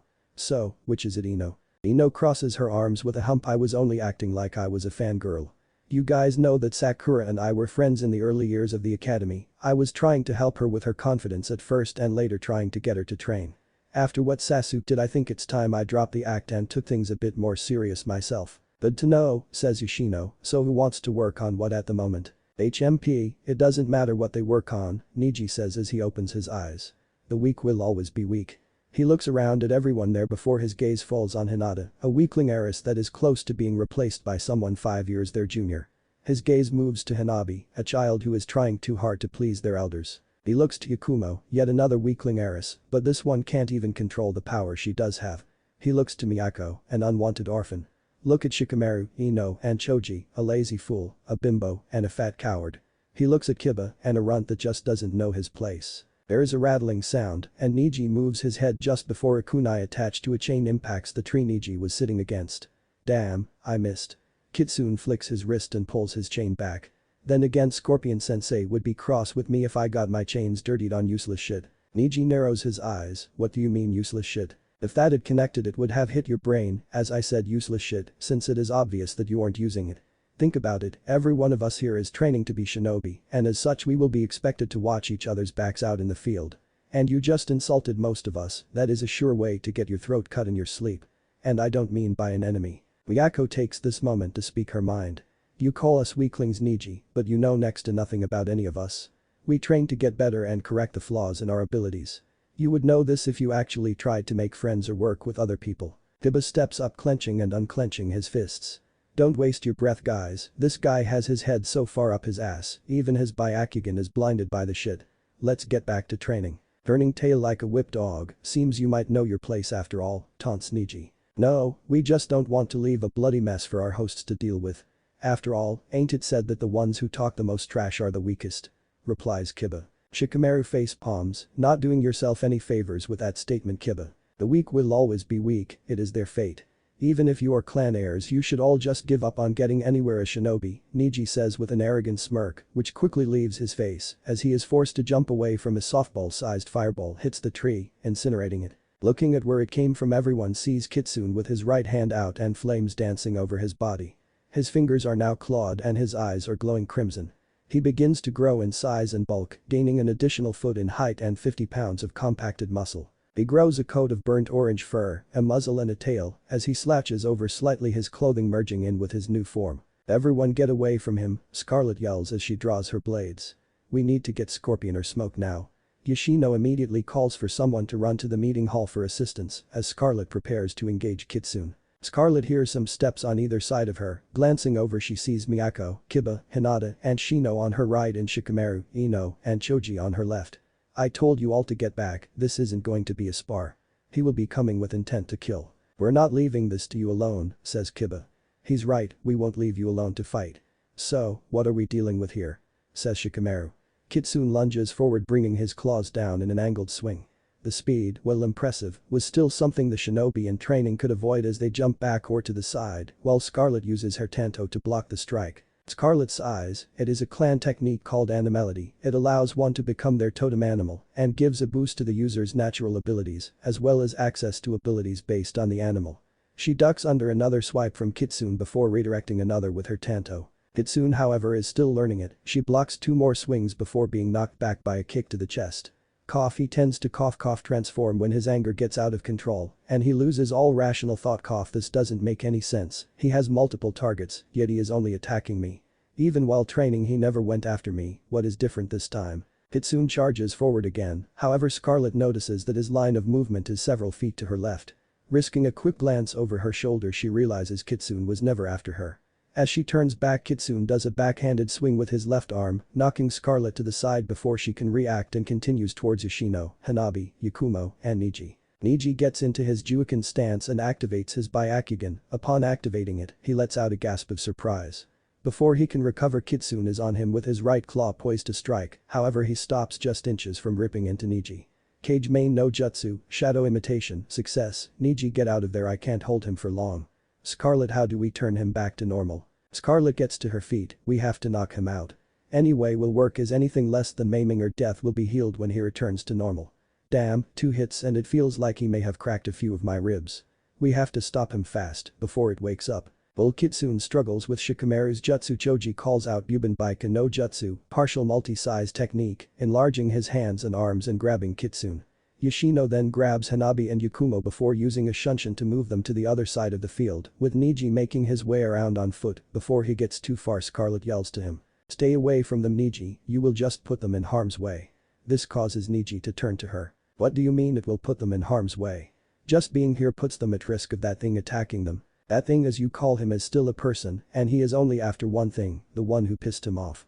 If you can't figure out who that is by now then you aren't the genius I've heard people make you out to be. Are you telling me I pissed off a bloody monster? Why the hell were you allowed to bring something like that into the village? He yells. Do yourself a favor, shut up and get ready to move, I won't be able to hold him for much longer. He feels like he is getting stronger. Says Shikamaru through grit teeth. Choji, Ino get ready, everyone else be ready to strike if we fail this. What's the plan Shika? Asks Kiba. Choji will use his clan's jutsu to take hold of Kitsune, while Ino uses hers to enter his mind and calm him down. That won't work, they look to Scarlet. The restraint might help but don't enter his mind, there is a very real chance you will die. We aren't dealing with Kitsune, but his totem animal, if she enters his mind she will get ripped apart by it. We need a way to put it back to sleep. In other words, we have to beat him into unconsciousness, let's go then. Says Kiba with a feral grin as he makes a hand sign. Shikyaku no jutsu, 4-legged technique, let's go Akamaru. Akamaru jumps on Kiba's back. Juijin Bunshin, Beastman clone, the dog is covered in smoke which quickly dissipates showing 2 Kibas who then prepare to rush the transformed Kitsune. Inada moves to the right of Kitsune and enters her Juuken stance and activates her Byakugan, she immediately sees what caused Niji to freeze earlier. Kitsune's chakra was circulating through his pathways 3 times faster, meaning that even if the points were closed the force of the chakra moving at that speed would force them back open in seconds. There was also a red chakra that was rushing through his chakra coils. He has a second chakra moving through his system, and they are both moving too fast for the Juuken to be effective for long, Hinata says. Ryako moves to Scarlet's side holding a kunai in each hand, would a Jinjutsu work to stop him? I don't know, we never got a chance to try it as only one of us were proficient in them, but we're rarely around, says Scarlet. Shino let some of his Kakechu out to try and drain Kitsune of his chakra. Everyone get ready to move, I can't hold him any longer, says Shikamaru as his shadow begins to recede, leaving Choji to hold him on his own. In seconds Choji is visibly struggling to hold Kitsune in place. Suddenly Kitsune pulls himself low to the ground and jumps flipping himself over Choji, the strain on Choji's arms, forcing him to release Kitsune who lands in a crouched position, his eyes darting between the shinobi in training. He then charges forward, heading straight for Shikamaru. Caught off guard Shikamaru is slow to react to the sudden attack and is barely able to lean out of the way of a claw swipe that could have taken his head off. Damn, this just got more troublesome, grunts as he is forced to dodge 2 more swipes followed by a kick. The kick connects and throws Shikamaru back several feet. Atsuuga, dual piercing fang, yells Kiba as he and Akamaru turn into twin twisters of claws heading for Kitsune in a pincer strike. Kitsune tries to avoid one of them when he is hit from behind by the other, when he tries to react to the one that hit him the other hits him from the opposite side. This goes on for several seconds, with the pair making 5 passes before Kitsune manages to grab one of them out of the air by their throat and swings around, slamming them into the side of the other as they were making their pass, knocking both Kibas to the ground, causing them to roll. Before a poof of smoke revealed the one he had grabbed was the real Kiba. Kitsune readies himself to attack the downed duo when a whistling sound causes him to look to his left. He raises his left arm in time to block a pair of kunai from hitting him in the face. Lowering his arm, he sees the thrower was Ino. Looking at the back of his forearm, he straightens his left arm, then swipes his right across it, crudely and bloodily removing the kunai from his arm before turning his attention to Ino. However, just as he starts to move, he feels a sharp pain in his right side. Looking over, he sees Hinata moving back after delivering a palm strike. When he goes to attack her, he feels pain in his back. Whipping around, he sees Miyako moving away with a pair of bloody kunai. As he tries to swing at her, he feels another stabbing pain, this time in his right shoulder. Turning, he sees Ino and Shikamaru 20 feet away, running in opposite directions while circling him and preparing to throw shuriken. Kitsune starts to look around, trying to get a lock on a target when the area around him is covered in shadow, followed by a loud buzzing. Looking up, he sees Shino's Kakachu swarm quickly descending on him. He tries to swat them away, but they soon attach themselves and begin to eat his chakra. Half the swarm then retreats, causing everyone, including Shino, to wonder what happened. This is soon followed by a series of small explosions all around Kitsune.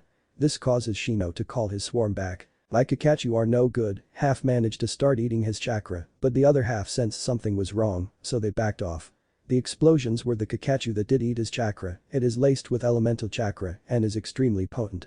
"Consuming his chakra turns my Kakachu into living bombs," explains Shino. "The Tenketsu I hid in his side is already reopened as well," says Hinata. As she and the others continue their pattern of attack. "The cuts I gave his back have also healed, and Ino's shuriken has been pushed out and healed over," says Miyako. "Scarlet, how do we stop him in a situation like this? We need to restrain him long enough for either Scorpion or Smoke to get here," Scarlet responds. "Unless anyone here can get him with a Jinjutsu." By this point, the two Kibas as well as Choji have returned to the fight, following the same hit and run pattern as the others, with the Kibas alternating with claw swipes and Choji attacking with enlarged fists. This goes on for a minute before Kitsune unleashes a loud roar, sending a shockwave of chakra in all directions and knocking everyone off their feet. He turns his attention back towards his initial target and begins to charge at Niji, who gets into a defensive stance readying to fight. As Kitsune lunges the last 5 feet with his claw stretched out to stab Niji, he suddenly stops not even a foot away, as two female voices are heard simultaneously: "Shintenshin no Jutsu, mind body change, Cage main." Kitsune stops moving and seems to go limp as a thud is heard nearby. "Ino," Choji calls out as he and Shikamaru go to check on her, while the others prepare for Kitsune to break free. While they are doing this, Miyako runs in front of Kitsune. "I hope this works," she thinks as she looks him in the eye as hers change from their normal onyx to red, with 2 black comma-shaped marks circling her pupil. Sharingan thinks as she focuses her chakra and locks her eyes on Kitsune's. The next thing she knows, everything goes black. Not even a second later, Miyako finds herself standing in what looks like a dimly lit sewer, with water reaching halfway up her shins. Looking around, she sees the walls are made of stone with pipes overhead going in random directions, and she is in the middle of a 4-way crossroad. What the hell? That was supposed to calm him down and turn him back. Where the hell am I? Ayaya. Miyako turns to the path on her right, hearing what sounded like Ino screaming. Without a second thought, she runs down said path. After running for what felt like 15 minutes, she comes across a large room. Against the wall on Miyako's left is Ino, curled up in a ball shaking in fear. 40 feet from her is a figure standing partly in the shadows, keeping their upper half hidden. 20 feet behind them is a massive gate which is cutting the entire room in half. Everything behind the gate is shrouded in shadows. Miyako runs over to Ino and stands between her and the figure. "Ino, are you alright? Did this person hurt you?" Miyako. How are you here?" she says in a shaky voice. Never mind that. We need to get out of here." Her voice becoming a bit bolder now that she has an ally with her. "That was some quick thinking you did there," says the figure in front of them, the voice telling them it is definitely a male. He takes a few steps forward and holds his hands to the sides, showing them to be empty, but stops with his face and part of his chest still hidden. "I won't harm either of you, in fact I think my fun is over now." "What do you mean?" says Miyako. "Who are you? And what is behind that gate?" "Sorry, I forgot that my mask alters my voice. I am Kitsune, and this is my mind. As for the gate, you don't want to know what I have in there." "What did you do to Ino?" "He didn't do anything," says a deep voice as the ground shakes and a giant orange fox appears behind the gate. "I did, so what are you going to do about it?" "I doubt you could actually do anything at all, you puny human brat," says the fox. "Ino, release your jutsu and get out of here now," says Miyako with a bit of an edge to her voice and her head down. "And leave you here with that. Are you CR now?" "Aye," and with that Ino vanishes from the area. "Miyako, release your jutsu and I will return to normal and explain what I was doing." "I don't care about that right now," she says. "What I want to know is why. Why you are hiding your face from me. Why you never told me who you were. Why you never told me that you were back? I don't know what you mean. Cut the crap, I know the truth behind the Kyuubi. How it was never killed by the Yondaime. How it was really sealed into a child that was born that day. How its chakra was so powerful that only a newborn could be used as its container without being destroyed. At this point she raises her head and looks straight at the boy in front of her, showing hurt eyes filled with tears. So, tell me why Naruto. He lets out a sigh. I wanted to tell you who I was when we first met. But there were our complications. I literally came back from the dead. When we ran into each other that day, I had not been back for more than 2 hours. At first it was just to keep my return hidden, but the day before classes started something happened. The energies of the Nether realm that flow through me are trying to pull me back there. Because of that I have to wait until the energy finishes flushing out of my system. Scorpion Sensei estimates it will be about 3 more months before it finishes. Let me see, please. It could give you nightmares. And compared to the ones I have been having every day for the last 10 years. What do you mean? Show me your face and I'll tell you, deal? Fine, you win. Naruto steps out of the shadows with his left side facing Miyako. He has spiky blonde hair just like when he was younger, and his face looks less rounded from the baby fat being gone, giving him sharper features. His visible eye is a deep blue, and he still has the 3 whisker marks on his cheek. Once he fully leaves the shadow he speaks, last chance. Are you sure you want to see? She nods. He turns to face her fully and what she sees makes her gasp. The entire right side of his face is missing, all she sees is the bone. Where the skin on his face ends is covered in flickering flames, and his right eye socket is empty with flames glowing in the back. Once we finish getting the energy of the Nether realm out, the rest of my face will be restored. Now, what about those nightmares you said you were having? Fair is fair. When you died, my Sharingan awoke. One of the main aspects of it is perfect memorization of anything we see. As I had no idea of how to deactivate it at the time, every moment of your death was burned into my mind.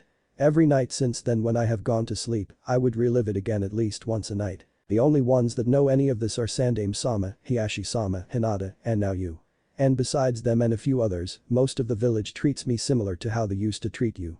Refusal of service, glares, name-calling, luckily no one has tried anything physically. Damn, I'm sorry that shit, sorry in advance for this. What? Kitsune unleashes a blast of chakra, the next thing Miyako knows she is laying on grass. Looking around she sees that she is now 10 feet from where she used her genjutsu on Kitsune. Speaking of Kitsune, he has his left arm out towards her as if he just threw her and his right is across his body blocking a palm strike from Niji. Miyako, are you alright? She turns to the voice seeing Ino running up to her while the others get between her and the 2 combatants. I'm fine, what happened? That jerk Niji tried to strike you in the back, says another voice on her left. Turning she sees Miyu standing there with some sweat on her brow. Miyu? What are you doing here? I live here. I forgot to clean up after training earlier and came to do so when I saw that man fox thing about to attack Niji and used my cage main to restrain it at the same time as Ino using her Shintention. Shortly after she returns to her body, then Niji starts to go for a palm strike and it releases enough chakra to break free. It threw you to the side and put its arm in the way of Niji's attack. At this Shikamaru speaks up, the problem is that the attack wasn't aimed at Kitsune. It was aimed for Miyako. Niji tried to kill me. That is Kitsune. The 2 girls yell simultaneously. What is going on here? Everyone stops looking to the person that yelled, seeing the Sandaime and all the clan heads representatives. Kitsune, stand down, you know you aren't to use that form, yells Scorpion. Kitsune starts to shrink down as he backs away from Niji and returns to normal, then falls to one knee facing Scorpion. Forgive me sensei, we were training and I wanted to see how they would react to an unknown opponent. I let both my temper and my prankster nature get the better of my judgment. What happened? At this Yoshino steps forward. After we parted ways some of our guests asked if they could do some training and so I brought them here.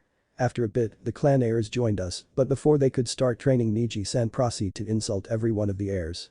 Kitsune then transformed into that form you just saw him in and began attacking Niji. The others besides Ikumo-san, Hanabi-san, Hana-san and myself then went to intercept Kitsune-san and try to stop him. I stayed back to protect both Ikumo-san and Hanabi-san if need be, while Hana I assume stayed back due to her not having her Ninken with her. That and I figured I would be more effective as a medic than a combatant, Hana replies. They then fought using various tactics to try and restrain Kitsune-san until the arrival of the ones known as Scorpion and Smoke. However, during this last exchange Kitsune went after Niji-san and was stopped by a combination of Miyu-chan and Ino-chan, using the cage main and Shintention respectively. Miyako then ran in front and used a genjutsu on him as well. Not long after Ino-chan returned to her body and then Kitsune-san unleashed a chakra pulse breaking free from both Miyu-chan's and Miyako's jutsu. He then pushed Miyako to the side and blocked Niji-san's palm strike with his arm. As mentioned though, the strike was not meant for Kitsune-san, it was aimed for Miyako. Even under the Jinjutsu I was aware of my surroundings, says Kitsune. That strike was aimed to hit Miyako-chan's heart from the back, and with the amount of pain I felt in my arm, there is no doubt in my mind it would have killed her. Kitsune stands and glares at Niji.